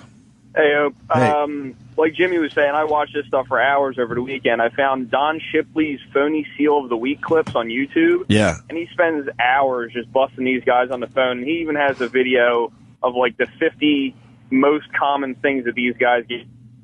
So he knows everything because he's a former SEAL, and he just goes through, talks to these guys on the phone. He's like, yeah, I can tell you're full of shit. And he goes down exactly how to find out. Right. Well, I'm glad, they're being called out, and there's YouTube channels dedicated to this. I made a critical mistake when I got called out, I'll be honest. Yeah, what happened, Jimmy? I had on my military uniform, my Marine Corps uniform, and I said that I was in the war, and I needed discounts. I was trying to meet girls. And when they said, where did you serve? What war were you in? I just made a mistake. What'd you say? The Russian War of 2004. Why would you say that? Did you panic? Yes, I did. I made up a war. And then when they said, what do you mean? I'm like, when we invaded Moscow in 2004. Moscow, really? We did that? Yes. We didn't do that. I know we didn't. That's why he fucked up. Yes, that was my mistake. Panicked. They knew it too. A lot of these guys, okay. You know what? Give Kyle the credit here. Kyle, go ahead. Good evening. Morning, guys. Hey. So I worked with a guy who ended up, he was going to jail, so he told a bunch of his family and his girlfriend that he was joining the Army. They didn't know he got arrested. Told a couple of his buddies to keep the cover story going for him. Went to jail for like a year and a half and came out and was wearing a uniform telling everybody he was over in Iraq. Holy shit. Didn't they wonder why his letters were coming from the Department of Corrections? Right. I've heard of a couple of different cases of that. I just personally know of one. That one I get, though. Like, I almost understand why, that's the lie that makes sense. Right. I'm in prison. Wow. Man, what a great way to flip that shit. You're going to jail for some shitty thing, and instead you come back to your family with a uniform on. God. People are nuts. Shit bags. Right. Thank you, Kyle. Take it easy, guys. All right. Wow, we just did an hour and a half straight. We got Doug Benson standing by. Is he here? Yeah, we invited him to come back. I don't know if he's officially here, but he should be here any moment. And we got the Anaconda guy stopping in to talk about, being eaten alive. Oh, we got more Fez shit. Yeah. Fuck. Yeah. Why does Mars get excited with this? It's funny. What makes it funny? This is real shit. Listen to it. That we all have to deal with. What happened with Fez? Ron, or one of the callers, I don't know, it was pitched to him yesterday, the idea of doing the show with you. Oh, good. Yeah. So he responded. Okay, good. When are we doing it? Well, I don't know. You should listen to the response. I don't know. You're jumping to conclusions a little bit. And Jimmy told me he's got to go to L.A. to do some business. I'll just say that. Yeah. And so I'm thinking right away, like, okay, I'll get Ron and we'll do a couple more days together. And then I'm like, oh, that's right. I can't do radio with Ron anymore because Fez is going to lose his shit. Well, I'll do it with Fezzy whenever whenever he wants to do it. I mean, you're jumping to conclusions is the only thing. We got clips. He'll do it with me. Why wouldn't he? Fez likes me. Huh? Well, I mean, I did a little radio with Ron, and Jimmy goes, you know what? I'll do a little radio with Fez. I think it's a brilliant concept. This way, if you want to take a day off, you can. Right. And I can't do radio with Ron anymore. I mean, you can. Nobody's stopping you. Oh, really? Yeah. Me and Fez will do our show. It's a one-off, and it's not going to be. All right, we'll play the clips next, and don't forget Anaconda Guy in about an hour. He's going to be eaten alive on Discovery.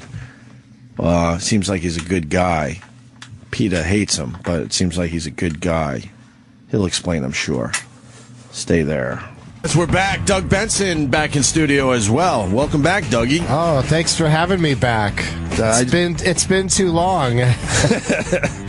Yeah, it took 5 years to get you back here, and look, say the next day you're back again. Yeah, and I called you Dougie. Yuck. Why? That was a cool way to. I didn't mind it. It totally flew by me. But when I stop and think about it, it's pretty bad. I'm just not. I'm not a nickname guy. My name's already fucking Doug. There's no reason to dress it up in any other way. Say Dougie like a douchebag. Nah. Calling you Dougie. I would actually rather be the guy in that military uniform getting busted in the mall.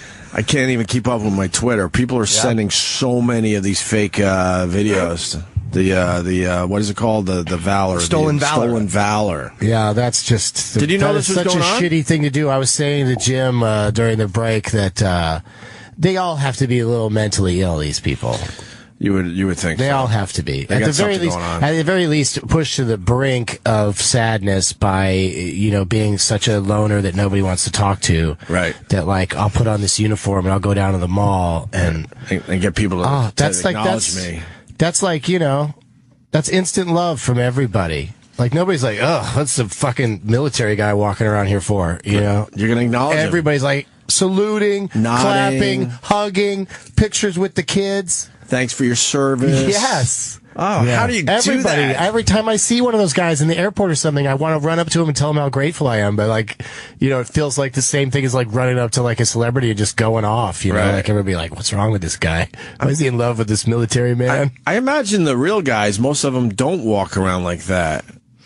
They're in uniform sometimes in public, but they seem they don't seem like they're trying to get any attention, I mean, it's camouflage a lot of the time. I bet you most of those guys, they're in uniform because they're just coming back, but I think when they're now living their lives, for the most part... Oh, they don't go to the mall in the uniform? No, I don't think so. No, that's the first hint that this guy's a fucking phony, is that he's at the mall. What are you doing at the mall dressed this way? Right. Well, are you going to ring a bell next to a pot and get some money for charity? What are you doing? I think these guys are the real heroes.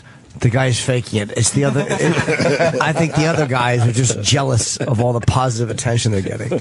We should go to the malls and call out the Santas, I'm thinking. You're not the real Santa. Yeah, exactly. Stolen Christmas valor. Every Santa, Right. so many Santas know so much of the Santa bullshit story that if you grill them the same way that guy was being grilled, I bet you the Santa being the same way.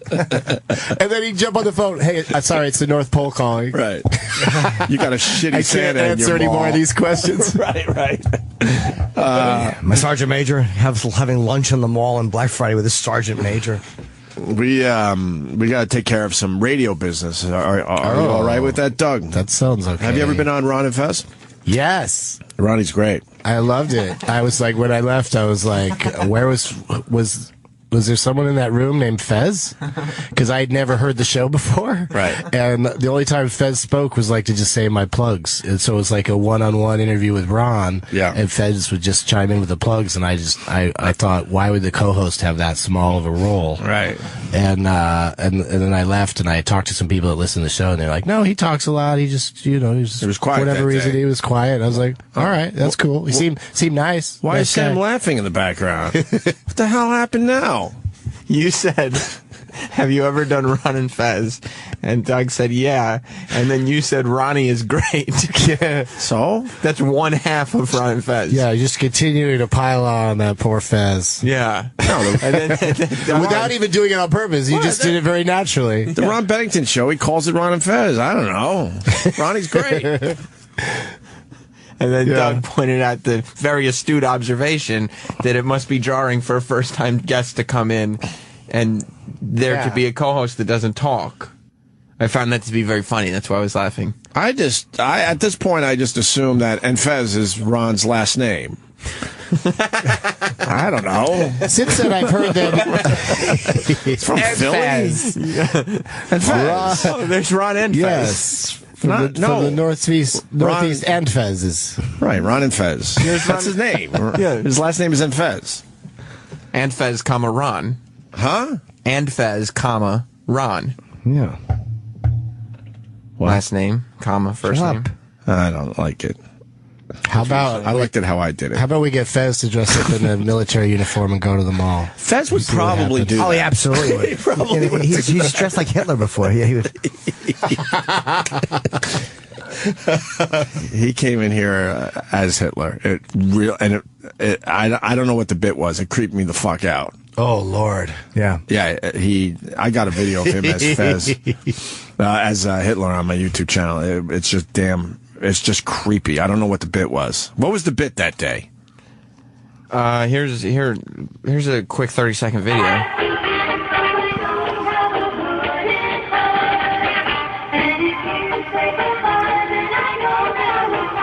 Just does a slow turnaround to reveal the. Take this, all you glorious bastards!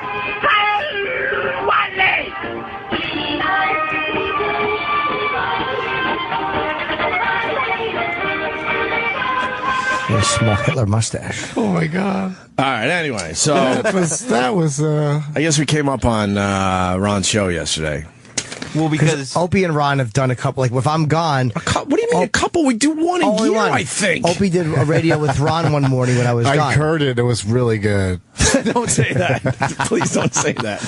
It was really good. We're trying to downplay how great it was. I was the whole time thinking that the only thing missing was Jimmy. Like if Jimmy and Ron and Opie got together, little Sam Roberts in there. What a great show that would be a super show. Yeah, a true super show. So try to do that sometime. That would be like just an amazing super group. I'd love to have all you guys on my podcast sometime when I do it in New York. I thought you guys would go to bed at 9 o'clock every night, but I hear you going to the movies that are 4.5 hours long and set in a prisoner of war camp. So you're up for anything. We got this figured out. We start a little later now, so we can actually do things. Isn't it crazy that as you get older, 7 a.m. feels later? Way late. Because you're just up by 6. I feel bad that we start that late.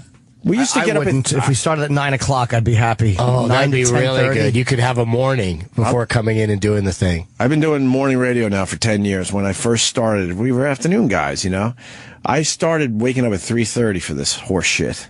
Now I squeeze it to 6. Squeeze. What percentage? Going up at 6, out the door by 6:07. What percentage of your listeners listen to the reruns throughout the day, the repeats? I have tried to figure that out over the years. It's almost more people listen to the replay than the live show. Yeah, so why not do it at 9 a.m. then? I think it's almost half and half. If you did it at 9 a.m., worst case scenario, somebody listened to it on their early commute the next day. You know what I mean? It'd only be a day behind. I would not be against that. Okay. I'll talk to, when I leave today, I'll talk to the management. But getting up at 6 feels like you're a human being. 6, something about waking up at 6 instead of 5. It's a huge difference. Whenever I tell people 6, they're like, "That's not that bad." Like whenever I said 5 when we used to be 6, they're like, what time do you get up 6? That's all right. That's not that bad. We would listen to the news on the way in, and they would still be talking about the weather for the overnight. I'm like, no, it's not overnight. It's morning. I'm awake. I'm starting my day. Why are you still talking about the weather like that the temperature is going to drop down to a low of blah blah overnight? You know what I mean? They haven't made that adjustment yet that it's official morning. That always used to creep me out. But I do miss seeing all the couples having sex in cars. You would especially down the side streets, you would see all the steamy cars. Really? More than a few times over the years. More than a few. The steamy cars after the clubs close. And then we've been in a couple accidents because, people are drunk as shit. Yeah. They're more drunk as shit at 5 in the morning than 6 in the morning. Yeah. There's a big difference there, too. Yeah, that's right. Like we've had 2 or 3 accidents coming in, and it's a short drive. Maybe Kenny's the problem. I've never had one. The best was a bus just pretty much just ripping the side of Kenny's car off. Whatever. I'm the guy who called in last week to tell Opie about what Fez said. I also called in to Ron and Fez yesterday. I want to update. All right, hold on. Opie and Ron had done a show together. The shit right here. I love them doing a show when I'm gone because that means that the show can be on and I won't hear shit if I have to go away for work. So me and Fez, I want to do a show with Fez. So if Opie has to take a day, it's okay and it's still a live show. That's all. And I think it would be a great concept. Be fun. But what, Fez thinks it's a bit or something, probably? I swear I didn't listen yesterday. I have not listened. Let me say hi to Chris in North Carolina before we get into this. Chris, go ahead. What's going on, Opie? Hey. Yeah, I'm the guy that called last week and told you about how Fez was crying and pissed because you and Ron done the show together. And, use your real voice for a second. Let us hear your real voice. No, this is it, man. Okay, sorry. We love our North Carolina callers. I don't know. We got a lot of people in North Carolina that listen to the show. Oh, yeah. No, there's that accent calls in every day, I think. For some reason, it's North Carolina. I love it. Other areas, they don't give a fuck about us. But North Carolina, we have fans down there. Yeah, this guy's really invested. He's listening to a couple different shows and getting involved. Right. I stopped going on Ron and Fez because of Fez. I want to state that for the record. The room is just very uncomfortable for me when I go in there. So I stopped that. And now every once in a while, Ron is on this show maybe twice a year. And now that's a problem with Fez. He feels threatened when Ron comes and does radio with me or me and Jimmy a couple times, 2 times a year. Yeah. But I've heard Jimmy say this. I feel the same way, that he just say, that is a legitimate threat to him, and he's very emotional about it. That's because that's his own thing. But he's been doing radio a long time. You should be able to do this no matter. If I had like somebody that I thought was my partner in some endeavor, and they went off and did an extremely similar endeavor to much greater success on my watch, I might get a little upset about it. Well, I mean, what? What are you talking about? Especially, if you know he's a guy that gets upset easily, that's something I would not surprised that set him off. Yeah, but you got to have enough faith in yourself. Thank you. Like I never care who is in when I'm not here. I really don't. Like when it was Anthony was here and I'd be gone, they'd have Bill Burr, Patrice. Like there were some funny motherfuckers. Hey, if I lose my gig to another guy, then I don't deserve the gig. That's how it is. It's like anything. It's like in a relationship when one person's super clingy. There's a desperation that he can't just shake it off. Right. Me and Anthony were hugely successful together. I have confidence in myself to continue this in a different form, and so does Anthony. And then maybe someday we get back together and do it again. Who knows? And that's how Fez should think. He's been doing it long enough that he should be able to fucking do it no matter who's in the room. Jesus. Well, I want to hear what he said, because I think Fez is psyched to do a show with me now. Like I said I would do it. I want to be a guest on that show. Yeah, I would absolutely do it. That'd be fun. I like Fez. But it's mental illness. It drives me nuts.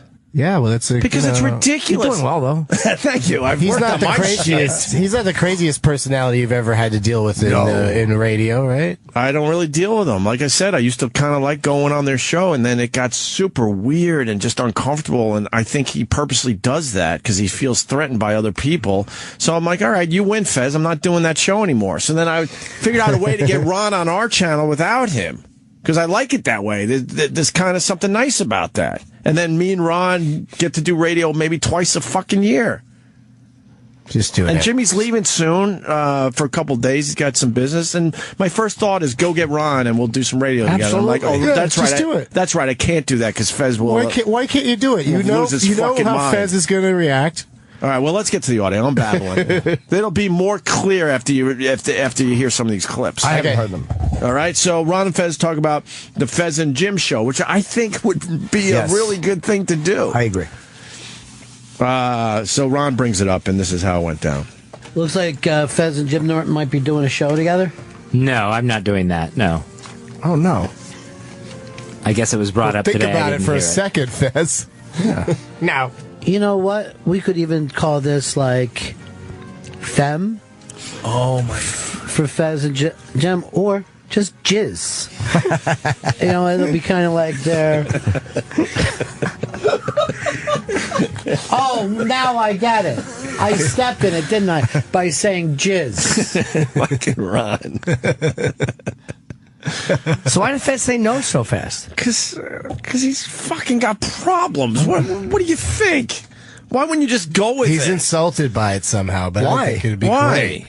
Jimmy and Fez doing a show, I swear to God, I would drop. I don't listen to radio much anymore. I don't listen to this show in replay. I don't even have this channel on my systems. Just really getting into it. Maybe no guests or anything. Maybe just face to face. Just getting to know each other. Drop everything. I would listen to every second. Telling each other about your lives. Right. Because I don't get involved. He might think it's a bit, but I never get involved in these fucking crush show things. Hey, this one Pepper said this, and oh my God, Sam went. I never get involved in that kind of shit. I don't care. I fucking know about it or care about it. But when they said, would you? I'm like, yeah, we would do one. Why not? Like, if you got to go somewhere, right? I thought we were all. I would just do it with Fez. Why not? I thought we were all just one big fucking team. Yeah. Well, what did he say? What is his explanation? Whole bunch of different guys, and we get together and do little different things together, and then we whatever. Maybe he doesn't want to wake up in the morning. All right, let's see why. Yeah, maybe he answers that.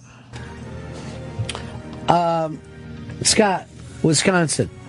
Yeah, I just didn't know if Fez heard when you guys were on break.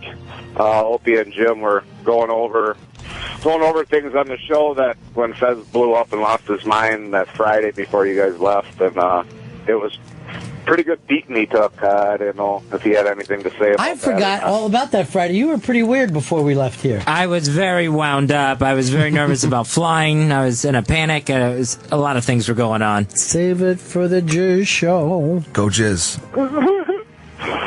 Are you doing that show at all, Fez? No, I am not doing the Jizz show. Why not? I really don't. I'd be too nervous. I don't want to. Do you realize that Jim Norton is one of the greatest comedians of all time? Absolutely. That I cannot do an unmasked without his name popping up at some place. He haunts me. And you have the opportunity to do a show with him. That's like this 1962, and someone said, "Oh, would you want to do a show with Lenny Bruce?" You're like, "Oh no, no." Do you imagine how many people would be paying attention if you guys did a show together? Call Jizz of all things would be great. I don't even know if I want to call it Jizz. You got to call it Jizz. Jizz in the morning. You got to. Sure. Just hearing Fez at the beginning, just going, "Welcome to the Jizz Show." Right. That'll be awesome. Can we start a Kickstarter to get this going? The Jizz Show Kickstarter. You think it's a money thing for Fez? Maybe. If we raise enough money, he'll do it or something. I want to listen to this. To the Jizz Show? Yes. Absolutely. Why not? And the other thing, when me and Ron did radio together, we both went, wow, that was really cool. And then we forgot about it. We moved on with our radio lives. Like, oh, that was really cool. You know, went well today. Anyway, I'll see you around. That's all. But to Fez, it was everything. Like his whole world was going to stop because we did a little radio together. I think at the end you said something about we should do more of this. I probably did. Yeah, you did. So is that bad, though? No. Oh, okay. Let's. I don't get why you don't get that. Why Fez is upset? That's what cracks me up. What? Like you seem like you don't understand why Fez would be upset by all of this. Oh well, I lived with someone like this for a long time. Yeah, a man with a mustache. Mental illness is a motherfucker, and I can't be bothered by this. There's a lot of trickery that's involved in mental illness. A lot of guilt. The person makes you feel guilty because they're so insecure. What, I should be bothered that Fez is bothered by that? No, you shouldn't be bothered. You should just be like, wow, he should get over it. Oh, yeah, I think you should get over it. You know what I mean? Chris, I guess you didn't say what you wanted to say, and now you're bitching? What? Go. No, man, you didn't let me tell you what the deal was. Is I called in to try to explain to Fez when everybody was jumping on him about the show and what you had said and everything. I tried to explain to him that Jimmy was genuine when he said that he would do a show with Fez. And Fez is turning into this fucking conspiracy that Sam had set this up, and Fez actually said he was scared to go in the studio. He might get beat up or made fun of. Well, can we hear the audio? We don't have any of this. Beat up. All right, Chris, thank you. Yeah, it's all in the clips we're playing, so we didn't really need you. I don't know why you're bitching that we didn't let you talk enough. I wasn't Jesus. bitching, man. All right. I wasn't bitching. I'm sorry you're taken, right? All right. You're taken? I don't know. What is he saying now? So he's coming across a bit hostile. He's a little hostile, right? Yeah. Okay, thanks, Sam. Yeah. Ron talks about the Jizz Show excitement. There is an excitement in the air for the Jizz Show. Well, there's jizz in the air. Yeah, exactly. Tom in Boston, you're on the Ron and Fez show. Hey, I want to know if we're going to have to wear plastic sheeting like you do at a Gallagher show for the Jizz Show. Fez, this show is big right now. The show you're doing with Jim Norton. No, I'm not doing that show. I'm not doing the Jizz show. Why? What's wrong with you? Well, let's hear what he says, though. You know. Did anyone else hear this shit? It drives me nuts. I really want the Jizz Show to happen. How are you in radio and don't have an open mind? Every day you have to have an open mind and just go with things. Absolutely. Whatever the woman has under her dress, enjoy it. All right. Okay, then. I'm sorry, wrong read of open-minded. But you hear how quick? No. He doesn't even think it over. I'm not doing that. No. God, luckiest man in radio. What?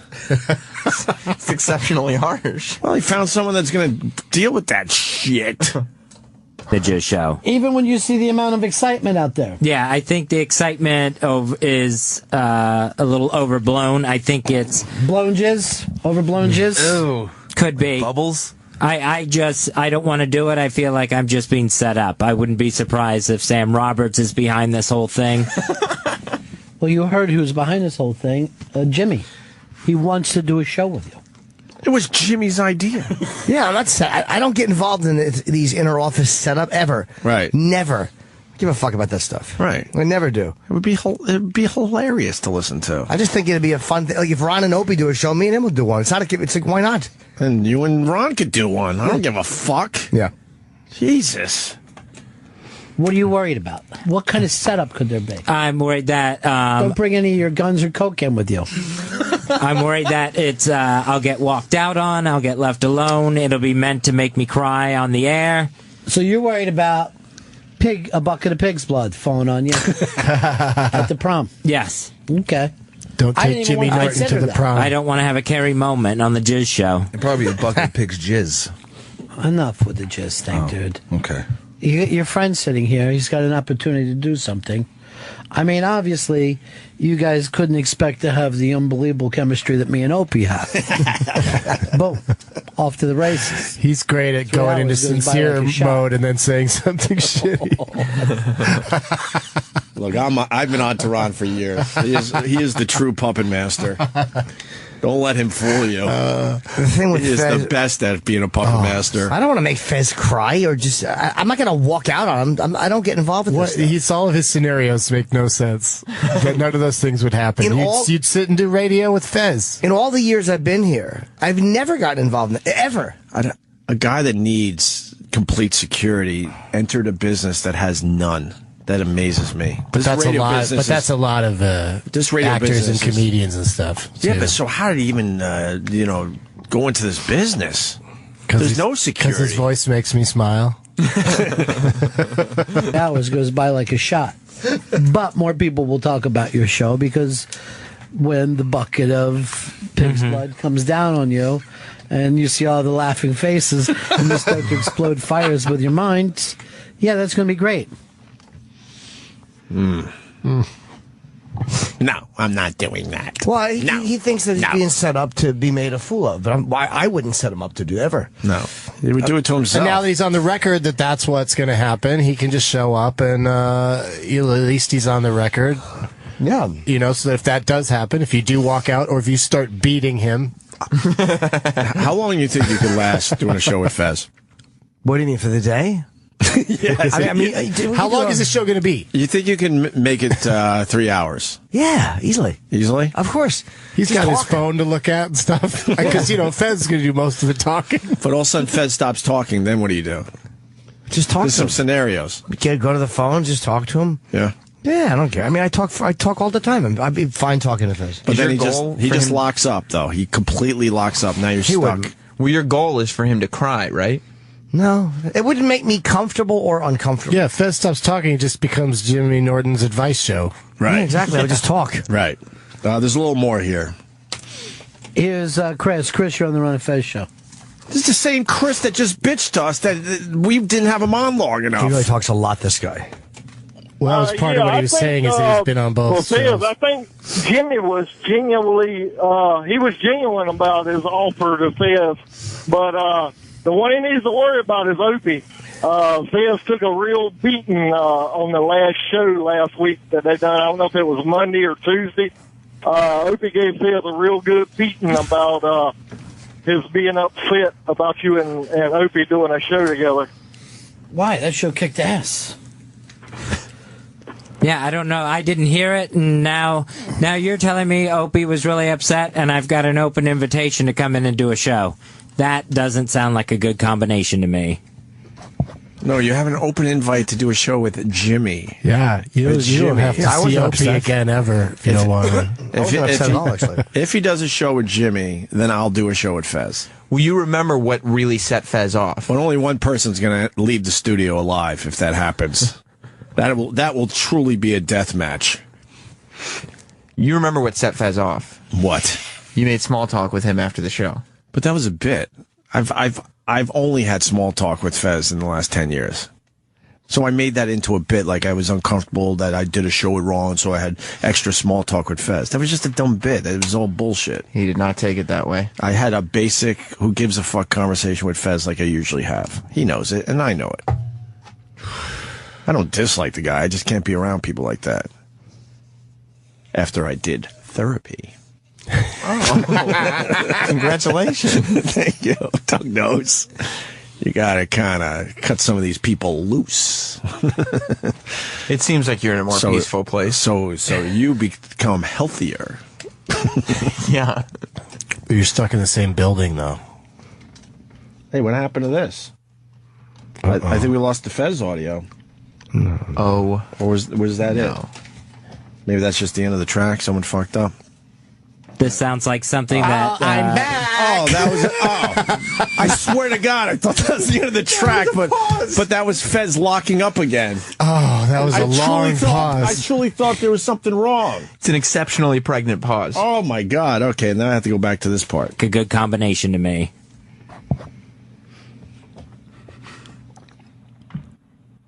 This sounds like something that, to me, this smells of Sam Roberts. What? Cooking this up. Odd thing to say. That's so strange. I know, because I wouldn't I'm not part of. I don't do part of the Sam bits. Like, I mean, you wouldn't fall for one of my schemes. No, like we hate your schemes. I don't have schemes. We completely hate your schemes. There are no schemes. You start a lot of schemes. What's the last scheme that I started? I don't know, because I hate him so much I don't pay attention to him. Maybe he hasn't done one in years because you haven't been paying attention. I don't know. I gave up on my schemes. Sam absolutely has schemes, though. I realized I was getting nowhere with my schemes. But you had nothing to do with this. Jimmy just said, and he meant it like, hey, you did a show with Ron, I'll do a show with Fez. And then we're all like, holy fuck, who wouldn't listen to that? Yeah. I did say it would be a good idea. One more I don't clip. know if that counts as a scheme. No. One more clip on the Jizz show. Are you doing the Jizz show or not? No, I'm not walking into that trap. No. See, he doesn't even think about it. No. He's already got it in his head. Well, he thinks that Sam is up to some business. That you're scheming again. Yeah. But I wouldn't be a part of a scheme. I got to do a radio show. The public's going to demand it now. Fez can't get out of this. Oh, they are demanding it. Yeah. And people are saying, if you do start a Kickstarter, I will throw in money. Yeah. If that's what it's going to take to get Fez to do a show with Jim Norton. That's where you got to have Ron ask him what's his price. Look, Fez can't hide anymore. He even said it, like he's got to either put up or maybe find something else to do with his life. He can't hide anymore, so he's got to do the Jizz show. What do you think will make more money on a Kickstarter, the Jizz show or Scott Stapp's album? That's a tough one, man. That could go either way. What's going to buy think more the sandwiches? Jizz show would clobber. Isn't Scott Stapp only up to $500 after a day or something? Yeah, $550. $550. Oh, Lord. So, and if Fez comes in with Jim Norton and kills it, then he shuts up so many people. Yeah. I think we'd be fine together on the air. Honestly. It would be amazing. Yeah, just talk. It'd be a fun show. Trap, no. A fun show, Trap. Theme song. What's that? You take a load on Fezzy. You get the jizz for free. I thought your machine broke again. Frank, you're on the Ron and Fez show. Hey, man. Hey, a week ago, Fez, you were crying like a little bitch about Ron being on his show or his being on, their show. Were you crying about that? No, it's crying about the callers and the tweeters. No, dude, everybody's a threat to you except for Ron, and you can't tell Ron you're angry at him. You're angry with me, Fez. You're fucking angry. This guy's got the right approach. Fez needs to be yelled at. Like, you can yell at Fez that he's a little bitch, and he'll come around. That'll fix him. Wait, the Jizz idea, the Jizz show, was it yours? We're cousins. We're all cousins here. Yes. Cousin Ron, cousin Chris, cousin Shelby, Buddy Fez. That is the core of your problem, Fez. You can't tell Ron you're angry. Anyway, just say it. You're allowed to be angry with me. I'm not angry with you. I'm angry with everyone I love all the time. You tried to come up with a theme song for the show. That is true. Liar. You're a liar. No, he just sang it. I'm not a liar. Ron, you do. Excuse me, Fez. You do something gay. You watch wrestling. Hey, faggot. Oh, Lord. Wow. That last part didn't sound like a cigarette to me. No. That did not smell like a smoky smoke. Yeah. See this pack of fags I got? That's fine. Would you stop it, please? I'm being dead serious. I can't tell whether you're joking or you mean it. I mean it. I never know with you. I mean, it's technically right. What's that? That they're calling this pack of cigarettes a pack of fags. That just sounds exhausting. So you're not going to be a part of the Jizz show, is what you're saying? The Jizz show is Jim Norton and Fez. Everyone knows that. Jimmy and Fez. Right. Yes. The Jizz show with Jimmy and Fez. People are going to love the Jizz show. They're going to lap it up. Ron suggests a guest for the first Jizz show, by the way. Okay. Proving he is truly the puppet master. Right? I got to play this. One more clip.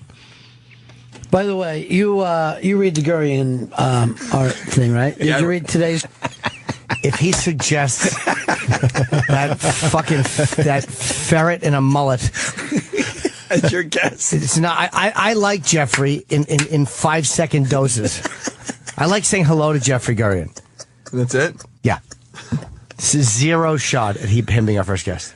Ron has him on a lot, huh? I don't even know how to explain him to the people that don't know him. He's like a comedy guru or something. He goes to every comedy show and writes about it, I think. He's a comedy socialite. A comedy socialite, good. Hobnobs with all the biggest comics. Good. Writes about comics, reviews the comics. He sees a lot of women. He's a man about town, and he's got a giant white mullet. He's got some kick-ass hair. Yeah. What you're saying. Great hair. He's like a Disney character. Is his photograph, would it be on the internet? Oh, yeah. Sure it would. Could you dial it up for me? Can I take a look at it? You don't know who Jeff... You're in comedy and you don't know who Jeff Gurian is. Hey, you know, I thought I was in comedy, but then I was banned from this show for 5 years. So, I do not know that guy. You don't know that guy? No. You're laughing. That's the guy. Why are you laughing? That's Jeffrey Gurian. He's got amazing hair. It's amazing, and the teeth and the glasses and everything. He's rocking the hair. He's like Heat Miser and Billie Jean King. Oh, it's fantastic. Look, there he is with Chris Rock. And Chris Rock towers over him? Yes. Patrice. Him and Patrice O'Neill. Woody Allen. Woody. Come on. Woody's like, don't touch me. So Ron is suggesting. Oh, Amanda Bynes. Yeah, man, he gets around. Let me see her. Was that here? Yeah, look at that. She was healthy there. She's beautiful. She is long time ago. Smoking. Yeah, pretty. She doesn't look that good anymore, unfortunately. I'd make love to her. She's a very sad story. She's tall too. You would suck on those nipples, right? I'd let her put her feet in my mouth. Sorry, they're stinky. That's all right. Anyway, so wow, Ron has a great. Oh, look at his hair there. That's a really good one. That's with Carlos Mencia. Yeah, he was really working the hair. Wow. Oh, the Joker, Heath Ledger. Marissa Tomei. Oh, Ledger. That's a good one. Look at Marissa Tomei. Doesn't want anything to do with that picture. Look at him. Look at her. She's Go back, Sam. You're ruining everything. The listeners want to see the picture. Look, she's just like, get away from me. Yeah. And he's all about it, like, that's right, look at me. Oh, they're in chairs like they were like having some like a dinner. He means she was sitting there and he just sat next to her. Oh, okay. So Ron has a great idea for the first Jizz show. Thing, right? Did you read today's creepy comments? I read today. I was freaked out by by Gurian's comments in his article today. I mean, freaked out. Can I read them? Yeah. Okay. This is just this excerpt from this is the creepiest thing. After the show ended, Sherry had stepped out for a minute, and I saw this tall, beautiful, young blonde girl sitting at the table where Sherry had been sitting. So I went over to introduce myself. To my surprise, it turned out that was Sherry's 11-year-old daughter, not the 17-year-old one. I still can't really believe that girl was only 11. Tell that to the fucking judge, my friend. Tell it to the judge. Happens. There's also another point where he brings up the term dwarf pussy. He was off the fucking rails this week. He should be your first guest on Jizz Show. Do you want my comedy news team on there? No. Well, they can go, but I'm not. I'm not going to be part of this. Are you guys going to do guests, or just the two of you? It'll be just the one of him. I'm not walking in that room. Why don't you dress up like a woman? I know it's a big thing for Jimmy. He takes that kind of thing. I would only do it as a disguise to sneak back out. Oh, okay. How about your Hitler outfit? Right. You can go in with your Hitler outfit. So I don't know. This is a tough one. I want this Jizz show to work. He'll give in. Like people that love Fez, there's got to be some of those. They'll ask him to do it. Why wouldn't no one doesn't want this to happen? But I guess I do understand. Gurian. Look, I'm sure Jeff understands. He's an ass, but maybe I would have him on. Yeah? Why not? I mean, it should be untraditional. Yeah, people. I would rather talk to people I've never talked to before. Yeah, you want to make it very different. The only person I'd bring in who I've had on before would probably be Bailey J. That Bailey I would have on. So you got Bailey J, you got Jeffrey Gurian, and you got Fez on the Jizz. That's an amazing Jizz show. It's a dream team. Yeah. Yeah. What day are we doing this? Friday's open. Friday? Let's set a day. You good for Friday? This Friday? Yeah. Let's check the old. No, we have something Friday. We can't. There's a reason we can't Friday. Hold on. I'm absolutely down for. We just can't do it this Friday. We need to set a day where the Jizz show is happening to keep the pressure on. And then, Fez has a wonderful opportunity here to shut a lot of people up. True. To prove that he's not kind of just, hiding. Just come in and have fun. Hiding and in the shadows. If he just has fun and does it, then this all is behind him. He can just relax. And Jimmy's taking this very seriously. But Fez should know. It's what were we saying? Bit, not a setup, not a scheme. Not a scheme. But Fez should know I wouldn't be a part of a scheme. I can't speak for Sam, but if I'm doing something in the morning, I can't. Yeah, Sam is constantly scheming. I'm not worried about being sabotaged by Sam. I mean, You know. Because you have confidence in yourself. You're like, all right, I'll make it work, whatever it is that day. Yeah, but I mean, for Fez to be humiliated, I would have to be a part of it. And I've never treated him like that, even on the air. Yeah. Ever. I've never done that. So we can't do it this Friday? I haven't. I think this Friday I can't. We have a guest, I think, on Friday. There's something happening this Friday. I forget why. Can we do a week from Friday? I will be in Seattle. No, I'm here.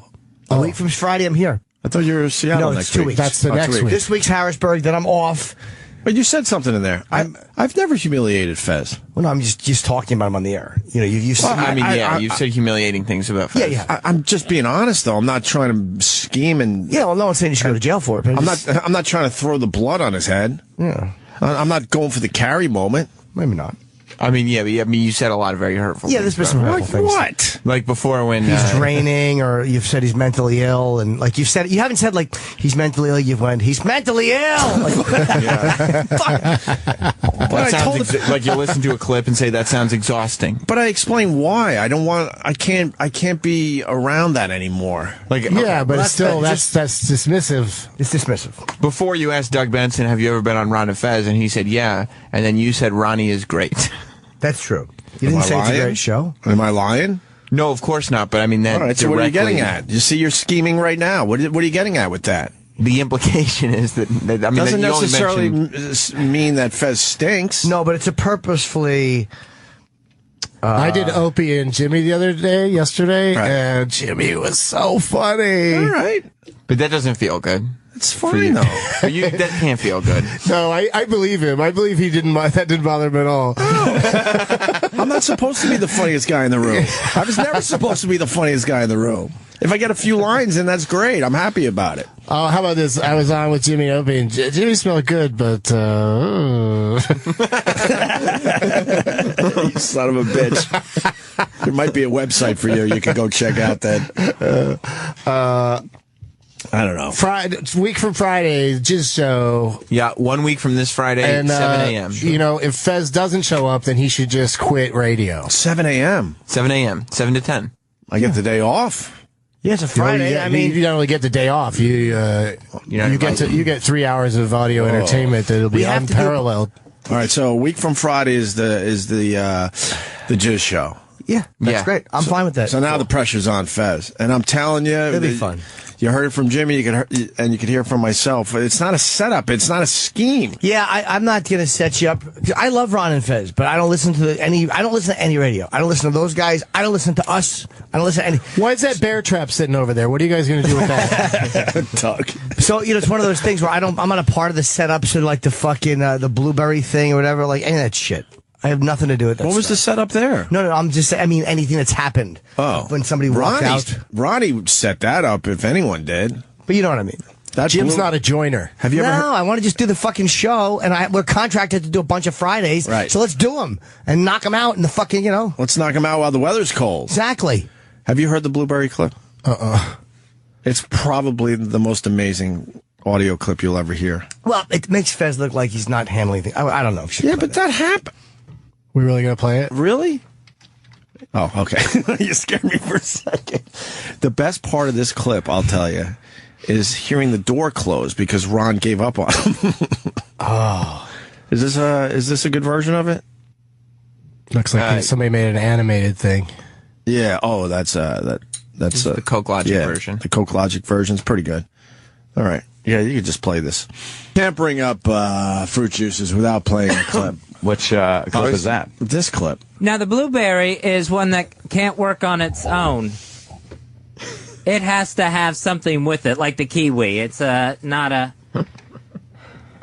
standalone fruit.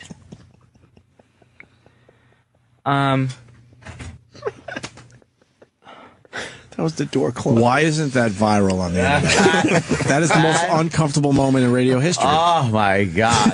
Coke Logic can animate it. Now, the blueberry is one that can't work on its own. It has to have something with it, like the kiwi. It's not a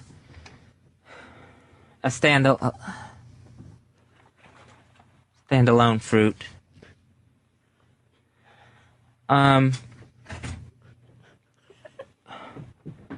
Oh, yeah. Coke Logic, we're going to be a team on this. You animate, you'll get all the fame and glory, but it's got to go on my channel. Get to it, Coke Logic. Now, the blueberry is one that can't work on its own. Listen for the door closing. It has to have something with it, like the kiwi. It's not a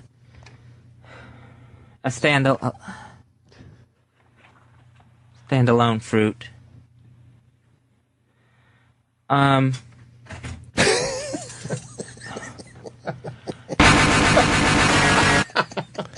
See, that's not going to help the Jizz show. It was just playing that audio is not going to give Fez confidence to come in. I played the Dave Grohl thing yesterday. We always beat the shit out of each other. So if you have a moment like that on the air, it doesn't mean you're like that all the time. You do fucking play it and make fun of it. That is true, right? We've always done that forever. You don't even have to make fun of it. It's just hilarious. I think it's just listening to it. The door closing is my favorite part. Like, all right. Let me say hi to James in Florida. James. Yeah, good morning. I wanted to, I've worked with support groups and gay and lesbian HIV things.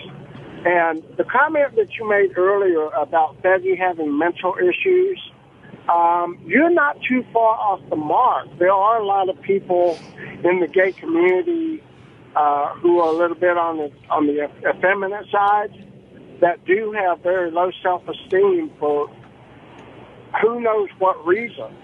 Wait, hold on, though. Hold on. I take issue with this. So you're saying gay people have mental issues, or is it? It's across the board. Not all across the board, but from what I understand about Fez is he's still a virgin. If there's truth in that, right? He has no self-confidence in himself because how do I put this? When you achieve certain things in life, like losing a virginity, something like that, you actually mature more in your mind on certain, how do you put it? Hurry up. Shut up. Fuck. Show ends at 10, sir. He's gone. That was he too left? funny. He No, we had to move on. That's just too much. Sure, he's a lovely man, but I think you're stammering. Someone just tweeted me that Jeffrey Guerin actually invited himself to the Joan Rivers funeral. Is that a true story? Oh, too bad it's not to replace her. So he actually went, or you don't know? I mean, what does invited himself mean? Just I don't know. I just say hi to him. Popped an evite to himself. I'm with Jimmy, man. If you're in front of him for more than 5 seconds, that's your problem. Yeah. I like saying hi to him, absolutely. Yeah. I say hello and goodbye at the same time. Like if I see Jeffrey coming, as he's saying hello, he'll go, "Hey, goodbye." I say goodbye before he's finished saying hello. I watched Jimmy do this. We were stuck in an airport for how many hours? Three and a half? Yeah, 3. 3.5 hours on the way to the Montreal Comedy Fest, and it was in a tiny little section of LaGuardia Airport. Yeah, we had nowhere to go. We were stuck in this one little area, and there were a ton of people going up to Montreal, obviously, and Jeffrey Guerin was there, and I watched Jimmy avoid him the entire time. Here's why I wanted to fucking smash him, because we're online, and he goes, flight's canceled. So we wait online for 20 minutes just to find out that he's wrong. Right. Our flight's not canceled. It's just delayed a little bit, so we don't have to get a new ticket. So yeah, I just totally, but I'm good at avoiding people. I'm really good at it. And you talk to everyone in the area. You have a half-hour conversation. Let's say it was us with Sam. Then I go and do a half hour with Doug, and then I do a half hour with Jimmy. You go around the room. I might have spent a minute with Jeffrey Guerin. And then moved on to my next half hour with somebody else while we were waiting to fly. It's fucking shitty information. Our flight's canceled. It wasn't. Fucking asshole. And I looked up at the board, and I could see that it wasn't canceled, but me and fucking OCD Kenny had to stand online anyway because neither one of us trusted it. Right. We're like, he couldn't be this stupid to give the wrong information. That's so funny. And he was. Because I didn't know where you guys went, and then I see hiding online. I'm like, our flight's not, it's just delayed again. Yeah, well, fucking dumb Gurian just stood there in the fucking lounge area talking to everyone who wanted nothing to do with him. Jim was so pissed that day. He was pissed the whole time we were there at Gurian. This was in like August, right? Yeah, going to the festival. No, July. July, so it's like 4 months later, and you're still pissed about that. I'm pissed. Not because he said, look, they might cancel our flight. Yeah. Our flight's canceled. So we're trying to get fucking tickets for another flight, and then we see on the board that he's wrong. But I'm like, maybe they didn't put it on the board yet. He couldn't be might this have much. had more inside information. Yeah, Right. He couldn't be this much of a dumb motherfucker to tell people their flight's canceled when it's not. Was he? Yes, he was. Indeed. That's stupid. He's a monumentally stupid man. He thought everyone would go home and he'd get bumped up to first. It's very frustrating. By the way, the turning point with me and Fez, I'm being reminded of it on Twitter. Thank you to, where's this guy? Eddie. Jerry Shep? I like to give you Twitter credit, but you guys have shitty Twitter names. Eddie Esco80 or something like that. Yeah, right. Opie Radio. You asked Fez such a horrific question. This was the last time I was on Ron and Fez. We were talking about like Batman and what character you would be or something like that. And I asked Fez, what Batman character would you be? And he thought I was picking on him. That's right. He thought I was picking on him.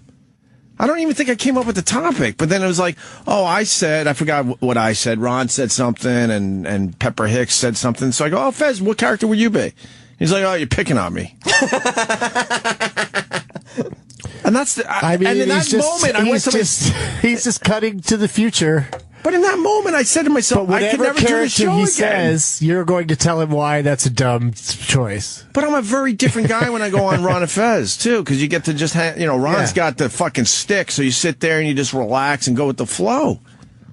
What's your Batman character? I don't even know anymore. Don't pick on Opie, Doug. I just want to know. It's an innocent question. What's your Batman character? What character would you be on Batman? I don't know. See? It was a stupid topic. You can't even answer your question, you idiot. I don't know. No answer would be right. That's what I'm saying. You were setting Fez up for some comedy. My point is... Opie believes you'll beat him harder if he reverses himself. But my point is, it was just a throwaway, who gives a fuck, like, just conversation there. Yeah, well, which people should be able to have on a radio show. As you're trying to figure out shit. And you should be able to say, I don't know. Right. And still have your dignity. You work the room, you go, all right, that didn't work, we'll move on to this, and then finally you hit on something, you go with it. That's how this works. My pal's on the line. I gotta take this call. Chuck in North Carolina. That's right. What's going on, Opie? How are you, Chuck? You been listening to this shit? I listen every day, man. It's like them getting up and taking a piss in the morning. I can't do that. Thank you. This Chuck guy is the best. Is this the guy that says light in the loafers? He's the one. No, that ain't me. Listen. He's a Christmas tree guy in North Carolina, and he pisses and pees around the trees and stuff. I think I've heard him before. And he sells his trees with the roots because he's a nice guy. Oh. You plant that shit after Christmas. That's right. Anyway, listen, I don't know much about that homo shit, but my little sister used to be a hairdresser, and she was around fags all the time, and I used to see them. Seems like to me that damn Fez has got a damn thing for Ronnie. Anytime Ronnie gets some attention away from him or anything like that, goddamn, he goes off the fucking deep end. That's the way I get it. I don't know. I know he's fucked up in the head, but I believe he's got it for Ron. If we could clean up your language a little bit, you make a very good point, sir. What did I say? Homo, fags, you know. Well, this guy's just speaking from the heart, you know.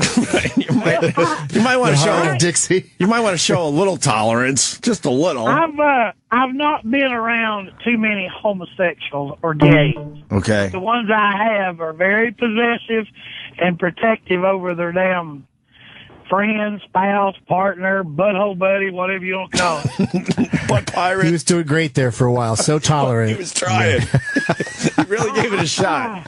I try real hard. You're trying, man. It's all right. You're making an effort. Did you ever get hit on by a gay guy? I was in the bathroom one time and in a truck stop taking a damn dump, and it was early in the morning. My damn right shoe was untied, and this fucker in the next damn stall all of a sudden said, real gay sounding guy said, would you mind if I tied your shoe? I said, you tie my fucking shoe, I'll fucking stomp your fucking hand. Wow, that's a weird way to react to hospitality. Exactly. Guy's trying to help you out and you're being rude, Chuck. Yeah, I just wanted to tie your shoe. I saw your shoe was untied and I offered to help. I'm starting to think that's the move, though. You go in a stall with a shoe untied. Yeah. And that starts the conversation. Yeah. That's you were getting it. You were jumpstarting that thing. You were egging him on. I can put up with a lot of things, but I ain't into that damn homosexual shit. That's disgusting. Why don't you put your dick through a hole in the thing and just get your dick sucked, Chuck? What if it's two ladies? I had a prostitute one time years ago when I was a kid. Said for $5 more she'd stick her finger up my ass, and I said, why would you want to do that? She said, you'll shoot further when you get home. And I said, I'll shoot just fine. You just keep your finger out of my ass. All right. You missed out. You're a pretty clever 7-year-old. Right. I wasn't 7. I guess I was about 18. I didn't know much. Oh, okay. You said you were a little kid. How was the hooker? She wasn't bad. Yeah? All I had was $17, and she took it. What did you get for Did you earn $1 a year? What did you get for the $17? That's why you didn't do it. You didn't have any extra money. $17, I think she told me it was called a half and half. No, that's a fucking suck. A half and half's a fucking suck. That's what it was. Oh, That's what okay. it was. Oh, there you go. She wanted $5 more. Stick her finger in my, what is it? Jimmy says, in my hiney. That fucking Jimmy, that motherfucker ain't right. I ain't shitting. He's got some damn issues. Jimmy has no issues. Let me tell you something. Yes. Didn't he talk about on that damn special on TV about standing on a porch and jacking off on somebody or something? No. Something similar. It was under the porch. porch. Monster Ray. And we blew each who other. does it on a porch? On a porch, under a porch, on the fucking roof. I ain't never jacked off on somebody like that. Well, it's a little more than that. Yeah, we didn't jack off on each other, sir. We were sucking each other's penises. I'd say something else I did that Jimmy might appreciate. When I was in the 9th grade, this damn quarterback on our football team thought he was hot as shit. So when we come in from practice one day, I shit in his shoe and tapped the toe right where the shit would go right down in his damn shoe. Goddamn, he put his shoe on. Goddamn, he was madder than hell. I can't blame him. Put his foot in shit. I think Jimmy could appreciate that. Absolutely great story. Yeah, that is a good From one. both sides, I could see that one. Right. Well, I've been in more shit than I can tell. You wouldn't believe it. All right. Well, I think you might have a little take on the Fez thing, but we're going to try to do the Jizz show. Jim Norton and Fez. One more thing. Y'all was talking about that military shit this morning. Yeah. Have y'all ever heard of what they call a VFW? It's where all the veterans of foreign war go to drink. Yeah, they of have course. Live music and stuff. Sure. About 15 or 20 years ago, this old man got put in jail because a young guy coming there talking about he was in the war and shit. He beat him with his fucking oxygen tank. Well, I'm not surprised at all. He was he called it WW2 was what war he was in. Right. And he beat the son of a bitch with a fucking oxygen tank. Those VFW halls, I used to go with my dad. Wow, they were. I haven't been in about 10 years. Were a great time. I did gigs there and a bunch of gigs. Did you really? Oh, yeah, over the years, VFW, sure. Those guys, they don't give a fuck. The jokes they would tell. Fuck the PC shit. They don't believe in that at all. If you can't get laid in a VFW, something's fucking wrong with you. Somebody in there will suck your dick or fuck you, I guarantee you. It's all guys. Yeah, what are you talking about? I thought you were against the homo thing. I went with my dad in Kings Park, Long Island, to the VFW hall there. Those guys were the best. I never saw a broad in there. Unless maybe my dad said, hey, my son's coming, so let's hide the broads. But I never saw a woman in there. Down here on Friday and Saturday night, they have live music. They don't sell drinks, but you can bring your liquor in and buy your chaser and stuff there. They get fucking tore down. Now, y'all probably wouldn't like it. It's country music, raise hell, and kill black babies and stuff like that, but they have a good time. All right. All right. Piss. Yeah, we got to take leaks and stuff, Chuck. Thank you, Chuck. Keep your eyes on the road, Chuck. Yeah, we're going to... I'm going to come up there the first of the year sometime. Okay. Yeah, you come in studio and do some radio with us. You ain't going to make fun of me like that fucking, what was that Bobo's name? It got hard every time he talked about tits or something. Yeah, no, we won't do that. It's one of my favorite clips ever. Thank you, Chuck. Always a pleasure, sir. Talk to you. All right. See you. Okay. He's the real deal. I'm going to piss my pants. Wow. Yeah, all right. Jimmy's going to take a See leak. you later, Jimmy. We got Doug Benson here. We're going to do the Jizz Show a week from Friday, Sam, at 7 a.m.? Yep. All right. We got to keep the pressure on Fez. Got to really put the pressure on. Not because we're trying to be dicks or because we're scheming. But it's an opportunity to shut a lot of people up. You have a little chemistry with Jimmy. You fire out a few lines at work. You have a couple good conversations, and people go, "Oh fuck, man, I was wrong." Right? I think everybody would be happy that way. All right. So send Twitter messages to Fez, nice ones, saying, just please do this Jizz show. Well, I'm sure they'll discuss this a little bit today, right? I hope so. I hope so, too. Let me say hi to Richard in North Dakota. Richard. Hey, good morning. How you doing? Pretty good, Richard.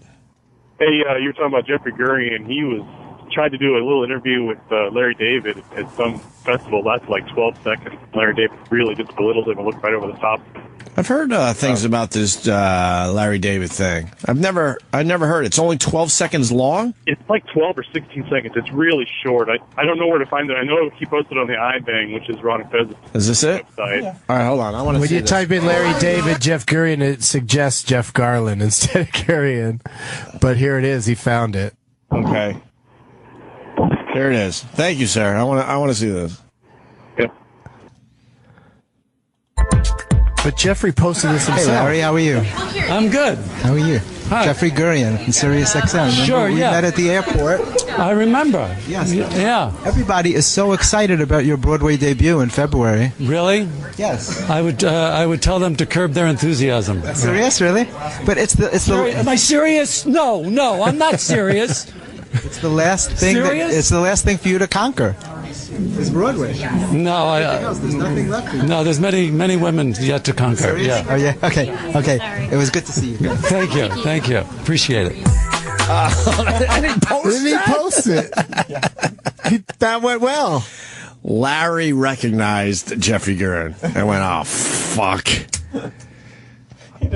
Does Jeffrey Gurian have any awareness what he does to people? I don't know. He didn't even ask any questions. He just Right. made statements and Right. pointed the microphone. Yeah. Please just put the microphone. with that Hollywood Is there face. anything? What else are you going to conquer? Yeah, he broke out his Hollywood face. It was all just smiley and toothy and all like, I'm so happy to be on the red carpet talking to you. Not Larry David, Jeffrey Gurian. Doug Benson, where are you going to be, brother? Jacksonville, Thursday night. This Thursday? Yeah, at the Comedy Club. Great. And then Sunday in Portland, Oregon. And then next week on Thursday, I'll be Hyenas in Dallas, Texas. And all of my dates are at douglovesmovies.com. And also the new Netflix special, Doug Dynasty, available now. Go get that. More with Doug Benson. And we got the Anaconda guy coming in I'm about so a half excited. hour. No, really soon, probably a few minutes after we get back, so stay there. Guys, I'm looking at the... Anal sex. What the hell's Steve doing? Listening to the channel for the first time in a while, and I have to listen to him talk about anal sex? Was it funny at least? Or just informative? It was hilarious. Dr. Steve is the man. There were some jokes in there? Mm-hmm. All right. AC/DC is back with their first new album in 6 years. The highly anticipated studio album Rock or Bust is available now just in time for the holidays. Rock or Bust treats AC/DC fans to 11 new tracks, including the hit single Play Ball, more than 4 decades into a career that shows no signs of slowing down or letting up. AC/DC, like electricity itself, continues to provide the world with an essential source of power and energy. Rock or Bust delivers the same high-voltage rock and roll that is synonymous with AC/DC. Rock or Bust finds AC/DC once again working with producer Brendan O'Brien. I don't really care about the producers when I listen to an album. I don't really care. I guess their jobs are important, I guess. I don't care so much. And Mixer, Mike Fraser. Oh, now that I know Mixer, Mike Fraser is involved with this album, I got to go get it. Who both worked on 2008's Black Ice. Really, I did not know that. All 11 new tracks on Rock or Bust were recorded in the spring of 2014 at Warehouse Studio. And they recorded at Warehouse Studio in Vancouver. This one's going to be great in British Columbia. Get your fix of AC/DC today with Rock or Bust. And in 2015, get even more AC/DC when they embark on a world tour to promote Rock or Bust and celebrate their 40th anniversary. AC/DC, Rock or Bust, available now wherever you buy music. Sirius 206, XM 103. The show is back.